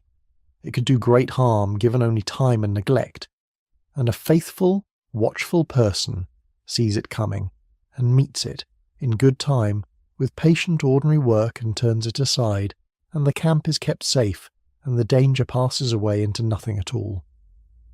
The snow that might have cracked a beam is shovelled down before ever it could. The harm that might so easily have come simply never comes, because someone was watching and cared and did the work in time. That is what keeping a place truly means. It is 1,000 small harms turned quietly aside before they can ever arrive, by someone patient and faithful and awake, so quietly and so steadily that from the outside it can look as though nothing at all is happening, and nothing is happening. That is the whole triumph of it. All winter, in a well-kept camp, nothing happens, because everything, every single day, is being kept. And down below the eased and cleared roofs, the drifts build into strange and beautiful shapes. The snow that slides and is shovelled down from the roofs piles high against the walls, and the wind carves and sculpts it into smooth curved banks and long tapering tails and hard rippled crests. By the deep of the winter, a whole building can stand half buried in its own great drift, the snow risen far up the walls, the low windows gone white and blind behind it. The paths between the buildings become deep trenches with white walls higher than a man's head, cut and kept open only by the daily breaking of them. It is a strange muffled buried world, the camp in the depth of the snow, everything softened and rounded and half sunk under white, and there is a great beauty in it, and a great stillness, and the caretaker moves through it along his deep white paths from building to building, small against the drifts, keeping all of it safe. The snow keeps coming down, soft on the freshly cleared roofs, deep in the sheltered drifts, out over the whole white silent world. And now the coldest heart of the winter is near at hand, and with the deepest cold there comes the one great gathering of the whole household, the single time in all the winter that they work together as one, out on the frozen lake cutting the ice. So let us go down to the lake now, in the hard bright cold, and see the ice harvest, the strangest and the most companionable labour of the entire year. Once in each winter, in the coldest and clearest and most settled stretch of it, the whole camp comes together for a single great shared labour, down on the frozen surface of the lake, and it is one of the most curious and satisfying kinds of work that the old world ever devised. They go out to cut the ice and to fill the ice house, and in doing it they store up the very cold of the winter itself to keep the coming summer sweet. So come down to the lake with me now, in the hard bright morning, and watch it done. Here is the reason for all of it, and it is a truly beautiful piece of old cleverness. In summer the camp needed cold, and needed it badly. It needed to keep its food from spoiling, its milk and its meat and its fresh butter, its wine and its fish and its game, all through the warm months, far from any town or any store or any help. And in those days there was no other way in the world to make cold but to save it up from the winter. And so, in the very deep of the winter, when the lake lay frozen thick and hard and safe, they cut that ice into great heavy blocks, and hauled it in, and packed it away so cleverly and so well that it lasted right through the following summer, giving up its stored cold slowly, a little at a time, all the warm season long. The winter, in other words, was harvested like a crop off a field, and gathered in, and stored, and then used to cool the following summer. The hard cold of January kept the milk sweet and the butter firm in the heat of July. There is a real and lovely wonder in that, in the storing up of a whole season, in the carrying of the winter forward 6 long months in a dark and sawdust-packed house. By the deep of the winter the ice on the lake grows very thick indeed, better than a foot of it, 16 inches and more of solid, clear, hard ice lying over the sleeping black water beneath. That is thick enough to bear the full weight of a team of horses, thick enough to work upon in perfect safety, a broad, hard, clean floor laid over the whole lake, and on the chosen cold, clear days the household goes out onto it together, all of them. First, the loose snow is cleared away from the working patch, swept and scraped back to bear the good clear ice beneath.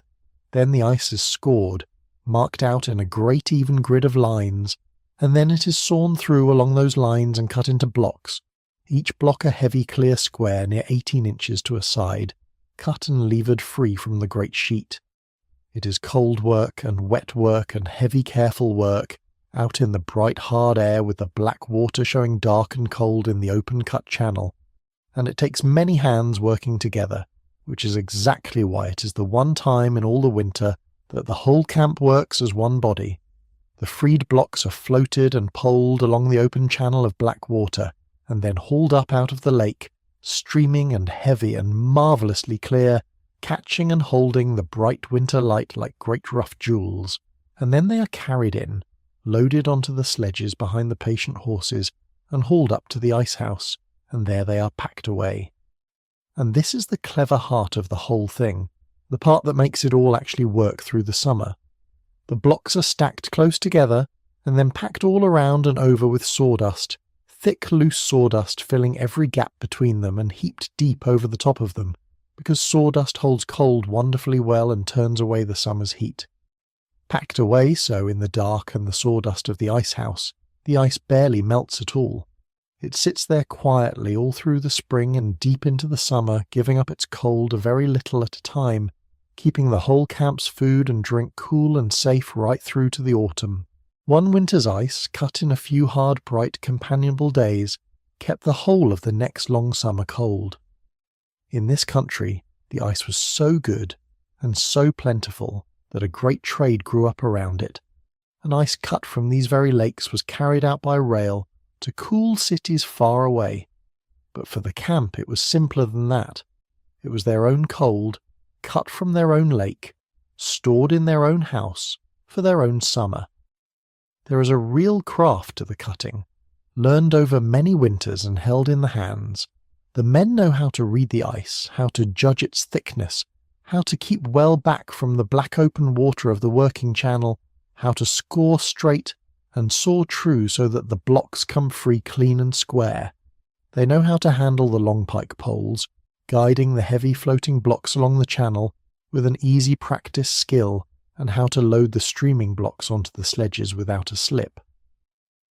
The horses stand patient out on the ice, their breath smoking, well used to the strange white footing and the cold, slow work. It is old knowledge, this, handed down from winter to winter, the knowledge of how to take a harvest of pure cold out of a frozen lake, and the men who did it were proud of their skill in it, as any craftsman is proud of his, and the work went forward smooth and sure and safe, block after clear, heavy block coming up out of the black water into the bright, hard air. And it is a warming thing to watch this labour, for all that it is done out on the ice in the cold, because it is done together, and there is a spirit in shared work that a single pair of hands labouring alone never has. The whole household is out on the lake, the men at the saws and the pike poles and the horses, the work going steadily forward with calls and answers and laughter, and the ring of the tools on the hard ice, the great blocks coming up out of the water one after another, the loaded sledges going back and forth to the ice house, every breath smoking white, every face bright and ruddy with the cold and the effort. And at the end of the day the ice house stands full, packed to its very roof with the winter safely stored away, and the summer is provided for, months and months before it will ever come. And there is a deep satisfaction in that, in a great task done together and done well. The whole camp has a share in it. And then they all go in, every one of them, to warm rooms and hot suppers, the cold work done for another whole year, the winter safely harvested and stored.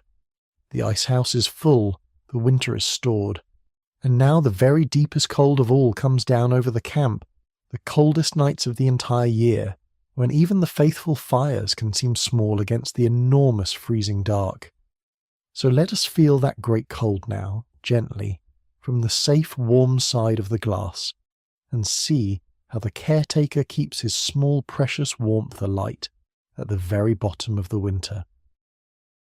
There comes a stretch, in the very middle of every winter up here, when the cold reaches its deepest, and the whole world goes hard and still and ringing, and the fire and the man and the one warm room can seem very small indeed against the enormous freezing dark. And yet the small warmth holds. That is the whole of it, and it is the wonder of it. However deep and however cruel the cold, the small warmth holds. These are the clear still nights, the coldest of all the winter. On a night of low cloud the cold is held in a little, blanketed, kept from its worst. But on the clear nights, when the sky opens up black and hard and blazing overhead, with more stars than any city person ever sees in a lifetime, the heat of the short day escapes straight up off the snow into all that emptiness, and the temperature falls and goes on falling. A few degrees above zero is only an ordinary night up here. On these clear, hard nights it drops far below, to 10 below, to 20 below, to 30 below, and worse. A cold so deep that it stops being a mere temperature and becomes a presence, a great living thing out there in the dark that you can feel wanting to get in. This is some of the coldest country in the whole of the eastern part of the country. The very lowest temperature ever known in all of New York State was set not so very far from here, more than 50 degrees below zero on a bitter night in a winter long after our caretaker's own time. That is a rare and killing kind of cold, and our man likely never saw the very worst of it. But he knew nights of 30 below well enough. He knew the kind of cold that cracks the standing trees out in the forest with a sound like a rifle shot, that freezes a man's breath to ice on his beard, that makes the dry snow squeal like sand underfoot, and the very timbers of the sleeping buildings groan and knock as they shrink in the freeze. On such a night the whole camp draws in tight around its fires, and the caretaker's entire art is bent to one single thing, the holding of the warmth. He builds the stove up strong against the deep cold, and feeds it well, and banks it careful and slow so it will not burn itself out before the dawn. He sees that every fire in the camp is strong enough to last through the killing night. He minds every draught, stops every gap, keeps the precious hard-won heat exactly where it belongs.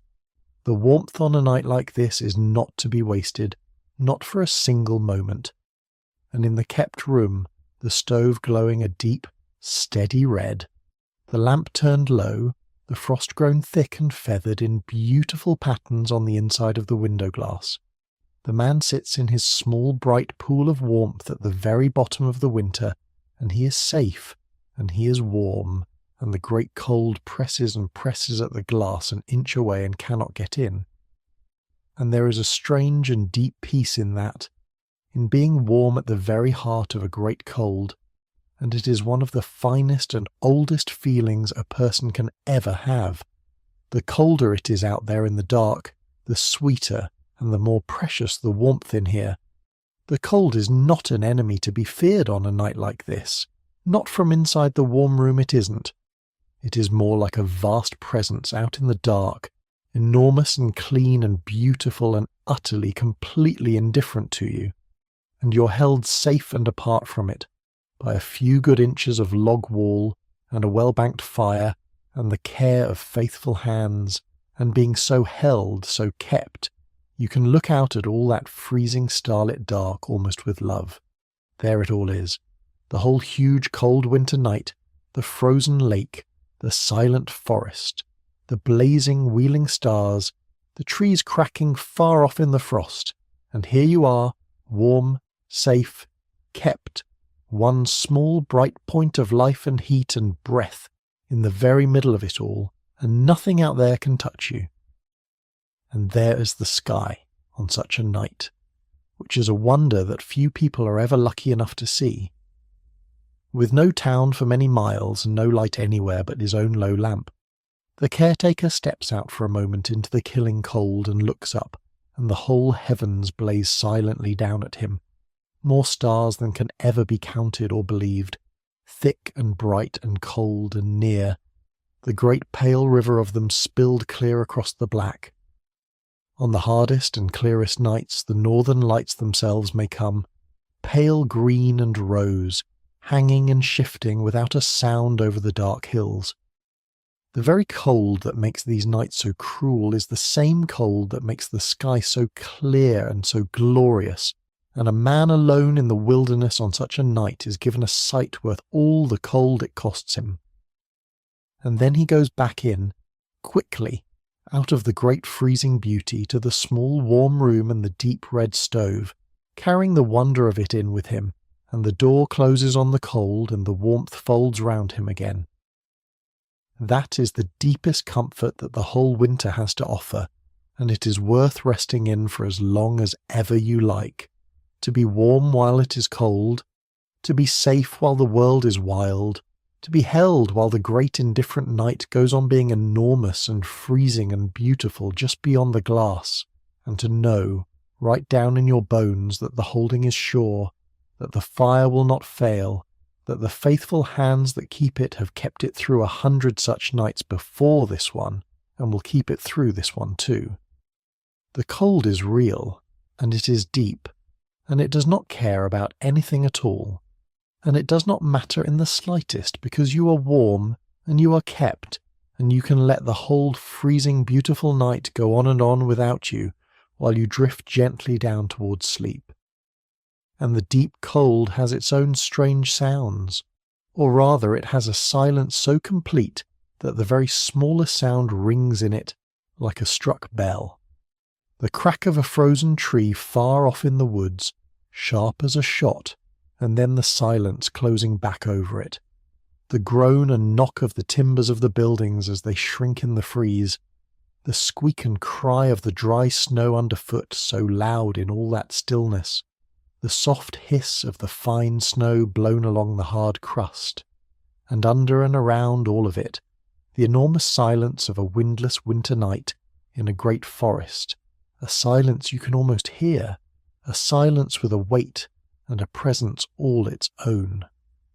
A man alone in it comes in time to love that silence, the great clean stillness of the deep cold night, so unlike any quiet the warm crowded world ever knows. It is a deep and full and living silence, whole and complete in itself, and there is a strange peace in standing inside it a moment, out under the blazing stars, before turning back at last to the warmth. The fire is banked against the cold, the frost is on the glass, The camp will keep till morning, and now, on such a night, when the man has walked his last round and banked his last fire, and lain down at last to sleep, the camp passes into the very deep of the night, the stillest hour of all, when even the faithful keeper sleeps and the house keeps itself.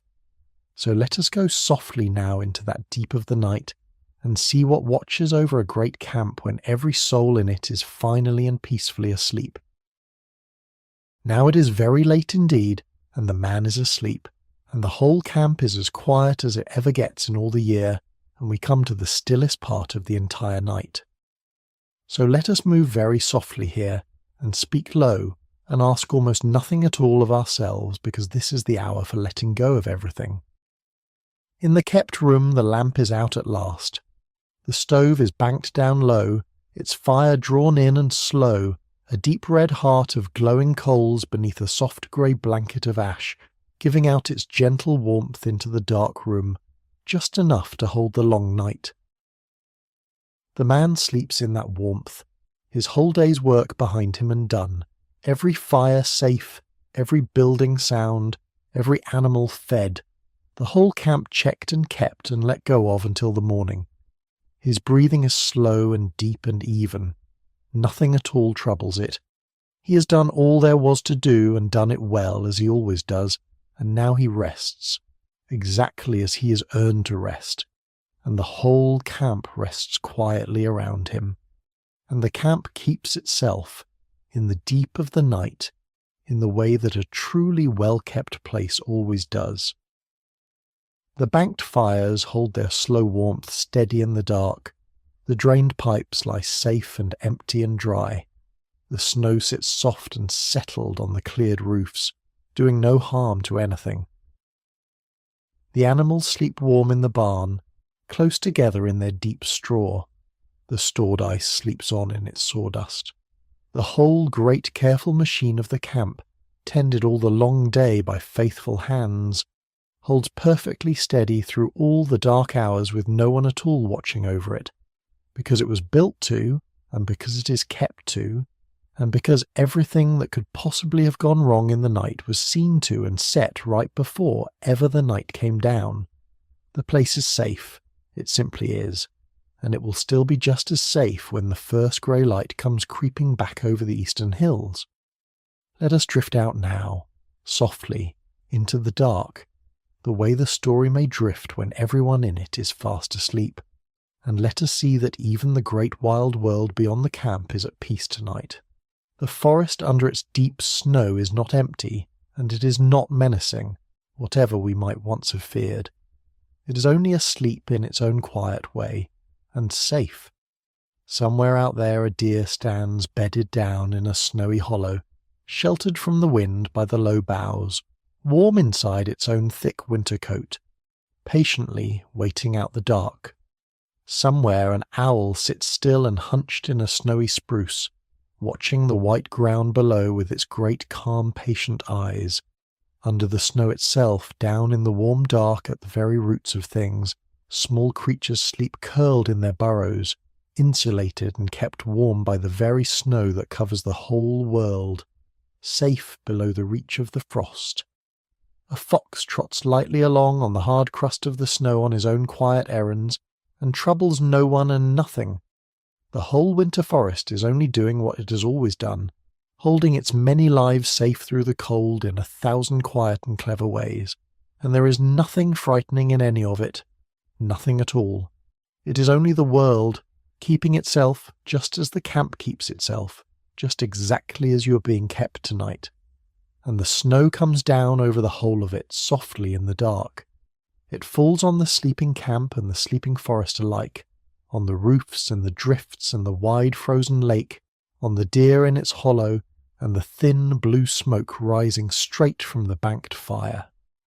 It fills in, ever so gently, all the tracks of the day, the paths the caretaker broke through the drifts, the marks of the sledges, the prints of the animals and the men, smoothing all of them softly away, so that by the morning the whole world will be new and unmarked and perfect and white once again. There is no hurry in it anywhere. There is no end to it that we have to reach tonight. There is only the soft, endless falling of the snow in the dark, deepening on everything, gentle and slow and utterly safe. And in the kept room the man sleeps on, and his slow breathing is the quietest sound in the whole camp. The stove ticks now and again as its iron cools. A log settles softly in the firebox. The snow whispers at the glass. There is nothing else at all. Time itself seems to slow and thicken in the deep of the night, the hours passing without a mark, the dark holding steady and unhurried, the whole camp suspended and safe in the long still middle of the night. Nothing is coming, nothing is due, there is nowhere at all the night has to be. It only holds and keeps and lets the sleepers sleep, hour upon quiet hour, while the snow comes down and the fire glows low, and the great cold stands its guard outside, and the warmth stands its guard within, and everything is exactly as it should be. You do not need to hold on to any of this. The night keeps itself. The fire is tended. If you drift off now and slip all the way under, nothing at all will be lost, and nothing will go wrong, and the camp will be every bit as safe and warm as it is this very moment when the morning finally comes. There is nothing left to do tonight but rest. The man is asleep. The forest is asleep. The camp holds and keeps. And far off, though it is nowhere near yet, the winter has already begun, in the very smallest and slowest of ways, to turn back toward the spring. So let us follow that first faint turning now, gently into the last quiet stretch of our night, and let it carry us the rest of the way down towards sleep. The turning of the winter back toward the spring does not begin with any warmth at all. It begins with light, and it begins so quietly and so slowly that only someone who lives right inside the whole long season would ever notice it happening. But the caretaker notices, and once it has quietly begun, everything, however slowly, is bending back toward the spring. For a long time in the deep of the winter the days are very short. The sun comes up late and low over the eastern hills, and swings small and pale and distant across the southern sky, and goes down early behind the western trees, and the dark is very long. But there comes a day, somewhere past the very middle of the winter, when a man who is out in it every single day feels a small change in things. The light lasts a little longer in the afternoon than it did. The sun stands a little higher at noon than it stood. The dark comes down a few minutes later than it came down the week before. It is the smallest thing in the world. There is no warmth in it yet, none at all, not a trace. The cold can still be every bit as deep as ever, the snow every bit as high, the lake every bit as hard and locked. But the light has turned, and the light is the promise, and the caretaker knows exactly what it means. The very bottom of the winter has passed. From here on, however slowly, however gradually, the whole year is climbing back up toward the sun. It changes the feeling of the work, that slowly turning light, even though the work itself goes on just the same as ever. The fires are still kept, the round is still walked, morning after morning, the wood is still split, the roof still cleared after every storm, the animals still fed at dawn and dusk. The winter is very far from over, and there is a great deal of it still left to keep.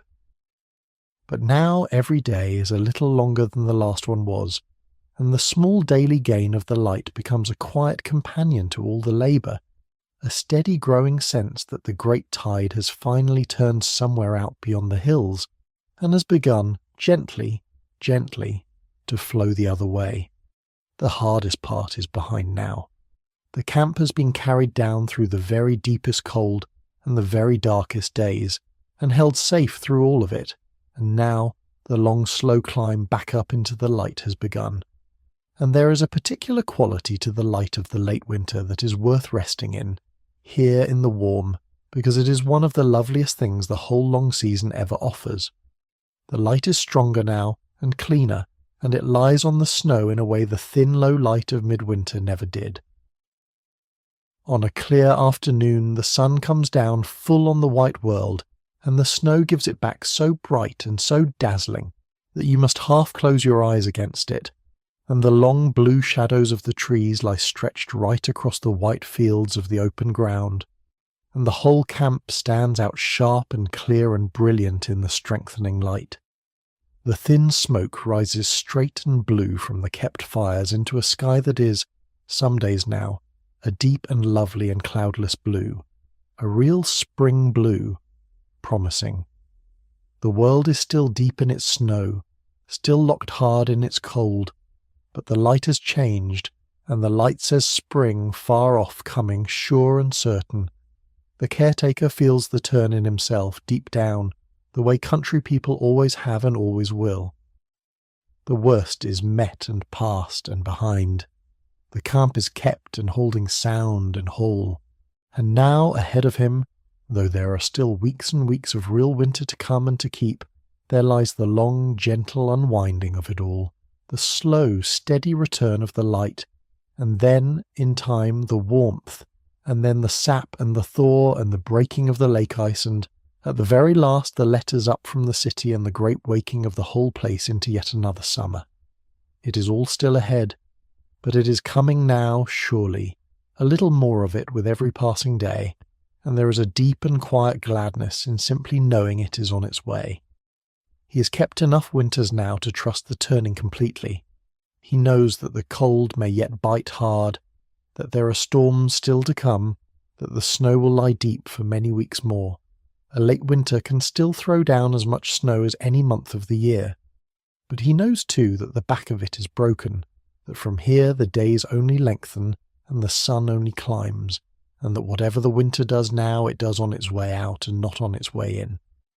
There is a great settledness in that knowledge, in having come through the very worst of it, and knowing it for the worst. The hardest keeping is behind him now. And so he goes about the lengthening days with an easier heart, tending the fires and clearing the roofs as ever, but with the certainty of the coming spring growing quietly in him, like the light itself, a little stronger with every passing day. The light lengthens day by day. The snow lies deep and bright and blue-shadowed. The camp keeps steadily on, warm at its heart, held safe, turning ever so slowly back toward the spring. And the first true sign of the turning after the light is a sweet one, a country pleasure as old as these mountains themselves, when the sap begins at last to stir up in the maple trees, and the whole household turns its hands to the making of the syrup. So let us go and find that first sweetness now, gently, in the bright late winter woods. The very first sweetness of the turning year comes out of the trees themselves, and it is one of the oldest and gladdest small labours of these mountains, and it makes a fine and gentle thing to drift along on as our own night grows late. When the sap begins to run in the maples, the camp makes its syrup, and there is a warmth in it that has nothing at all to do with fire. It comes at a very particular moment in the slow turning of the winter, this sugar season, when the days have finally begun to climb above the freezing point while the nights still fall well below it. That is the whole trick of it. The freeze and the thaw working together, the cold night and the warmer day, one after the other, for it is that daily rising and falling of the temperature that sets the sap moving and rising up inside the maple trees. And when it moves, the country people go out and tap the trees, exactly as people have done here for far longer than anyone can rightly say, boring a small clean hole and setting in a little spout and hanging a bucket beneath it, and the clear, thin, sweet sap begins to drip slowly out, drop by patient drop, and is gathered and carried in and boiled. And the boiling is the very heart of it, and the warm, sweet heart of the whole late winter. The sap is thin and clear, and only very faintly sweet when it first comes dripping from the tree, and it must be boiled down, long and slow and patient, over a good steady fire, until most and more of the water in it has gone off into the air, as steam, and what is left behind in the pan is the dark and golden syrup. It takes a truly great deal of sap to make only a little syrup, and a great deal of long, slow boiling to do it, and so the sugaring fills a place with warmth and sweet white steam for days on end. The steam rises thick and sweet, smelling into the cold air. The fire burns long and low beneath the wide pans, and little by little, hour by hour, the clear thin sap darkens and thickens down into syrup. the first true sweetness of the whole new year, drawn straight out of the cold winter woods themselves, and there is a small bright joy that goes along with it, one that the children of the camp would have known and loved well, and that a woman who knew this very place remembered fondly long years afterward. They would take the hot syrup near the very end of its long boiling, and pour it out in ribbons onto the clean fresh snow, and there, in an instant, the cold snow would set it and harden it into a brittle sweet candy that you could lift right up and eat. A woman named Margaret Cunningham remembered it just exactly so, that they would, in her own words, put it on the snow to harden into a brittle, thin candy. Think of that a moment, gently. A small, warm, bright memory drifting up out of all those long-buried winters. Hot golden syrup poured on cold white snow, and children laughing in the steam and the cold, and the sweet brittle candy of it snapping between their teeth. Up here in the mountains at the very tail end of the winter, it is the taste of the whole year beginning at last to turn. There is a deep and lovely gentleness in this, in the sweetness coming back into the world through the very trees that had stood so bare and so black and so cold all the long winter through. All those frozen months the maples had stood there black and still and silent in the deep snow, seeming as dead and as lifeless as anything could ever seem. And now, at the very first true hint of the turning of the year, the life rises up in them again, sweet and clear and rising, and gives itself freely up to be gathered and boiled and turned to gold. Nothing was ever really dead at all. It was only sleeping, only keeping its life safe and hidden and waiting deep inside through all the cold, exactly the way the whole world does, exactly the way the camp itself does, waiting quietly and faithfully for the turn. And now the turn has come at last, and the sweetness has come with it, and the warm white steam rises into the bright late winter air, and the first golden syrup of the new year is drawn. And the sugaring draws the whole small household together out in the woods, in the mud and the melting snow and the bright thin sun, the way the ice harvest drew them together out on the lake. There is the tramping out to the trees through the softening snow, the hanging of the buckets, the gathering of the sap into the big kettles, the tending of the long, slow, boiling fire. The children love it best of all, the freedom of the woods after the long shut winter, the sweet white steam, the candy setting on the snow.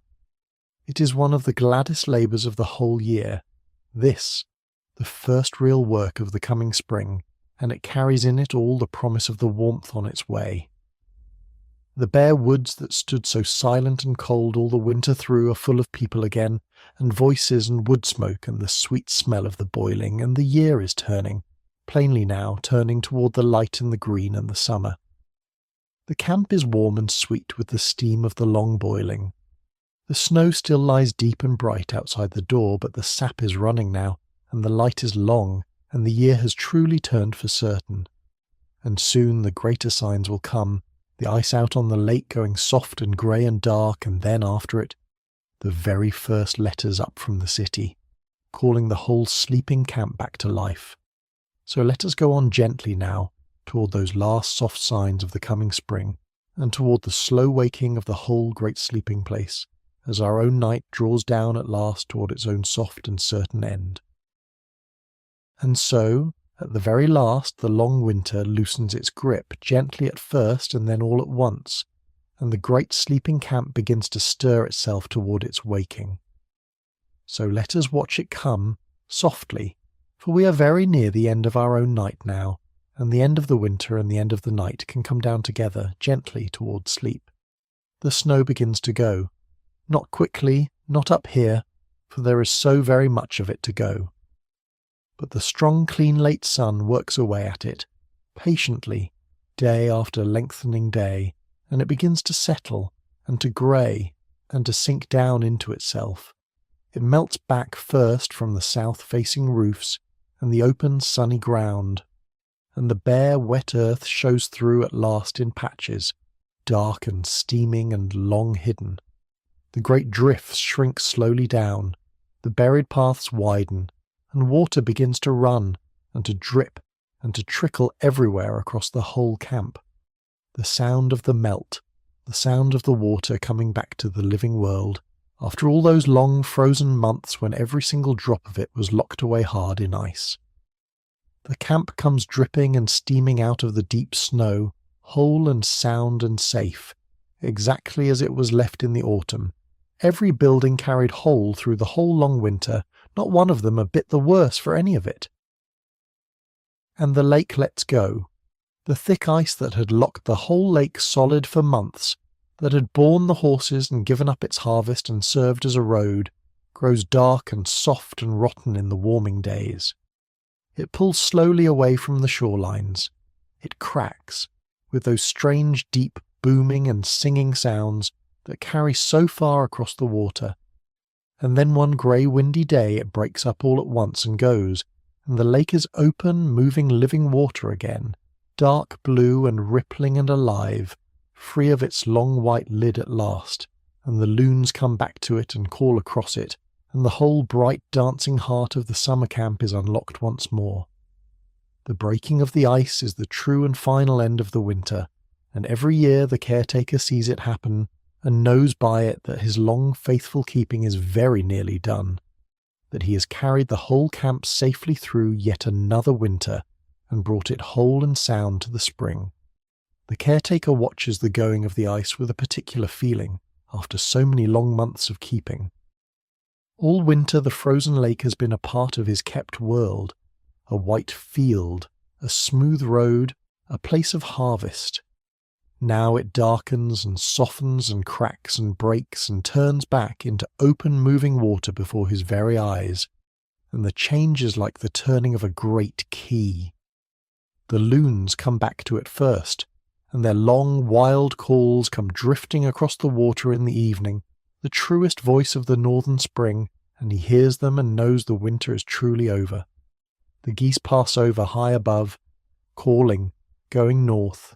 The first green shows at the edges of the woods. And the great silence of the winter, that he has lived deep inside for months, fills slowly back up with the sounds of the living year, water and birds and wind in the new leaves. He has kept the whole camp through all that long silence, and now he hands it gently back to the noise and the life of another summer, and there is a bitter sweetness in that, and a deep, quiet pride. And then the letters come. All the long winter, the mistress of the camp far away down in the city has thought often of this place up here under the snow, and has known all along that it was safe and sound in faithful hands. And now, with the spring, her letters begin to arrive again up the opening roads, and they are full of the summer that is coming. They name the very day the family means to return. They give the long, careful lists of everything that must be got ready and made fine again. There is one such letter, kept and remembered from one of these very springs, that lists out the exact staff to be sent up to open the camp, a butler and 2 footmen, a chambermaid and 2 laundresses, a chef and a second cook and a kitchen maid, some of them to come up on one day and the rest to follow on the next.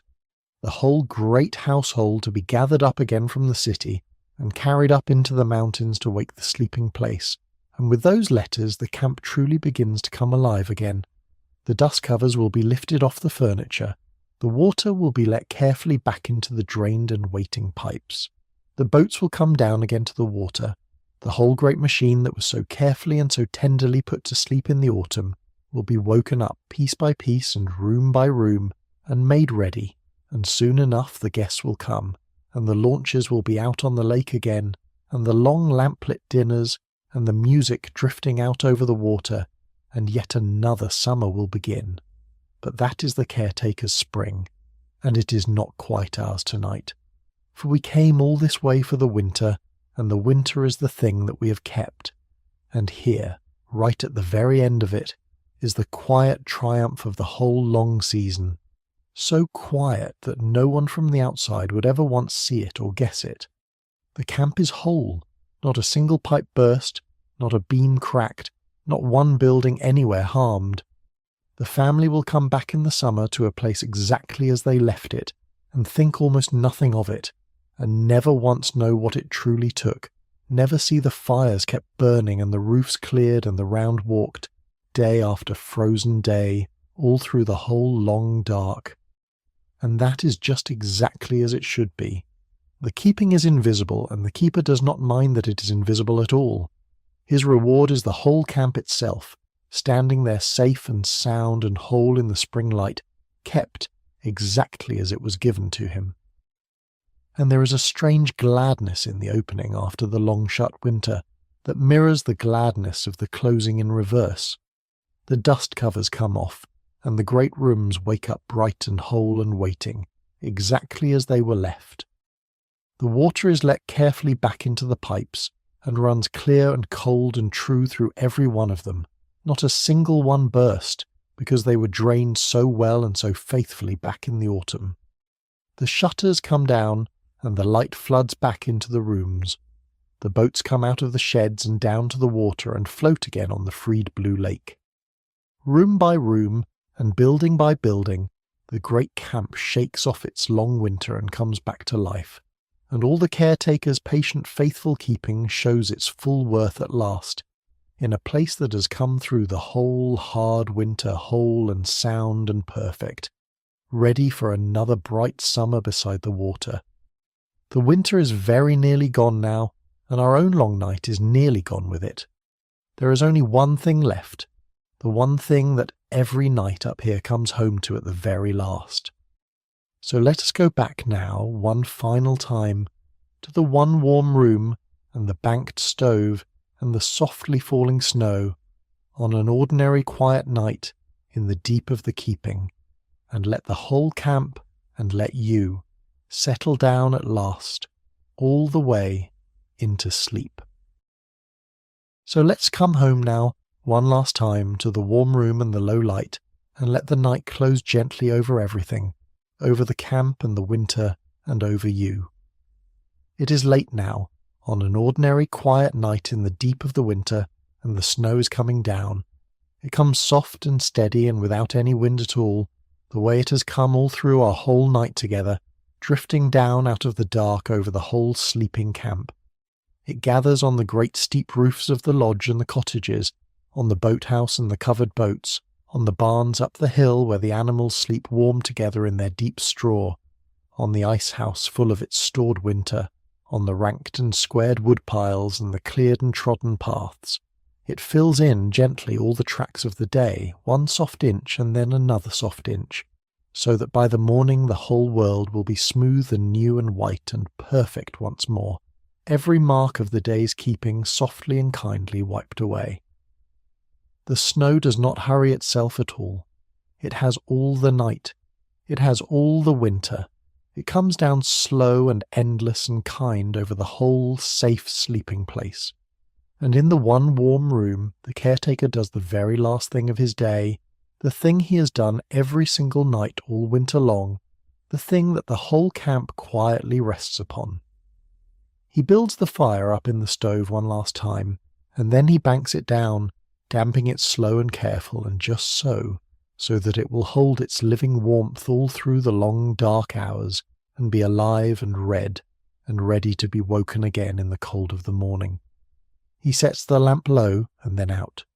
He looks once at the thermometer by the door and once at the dark window and the soft snow falling beyond it. Everything is checked. Every fire is safe.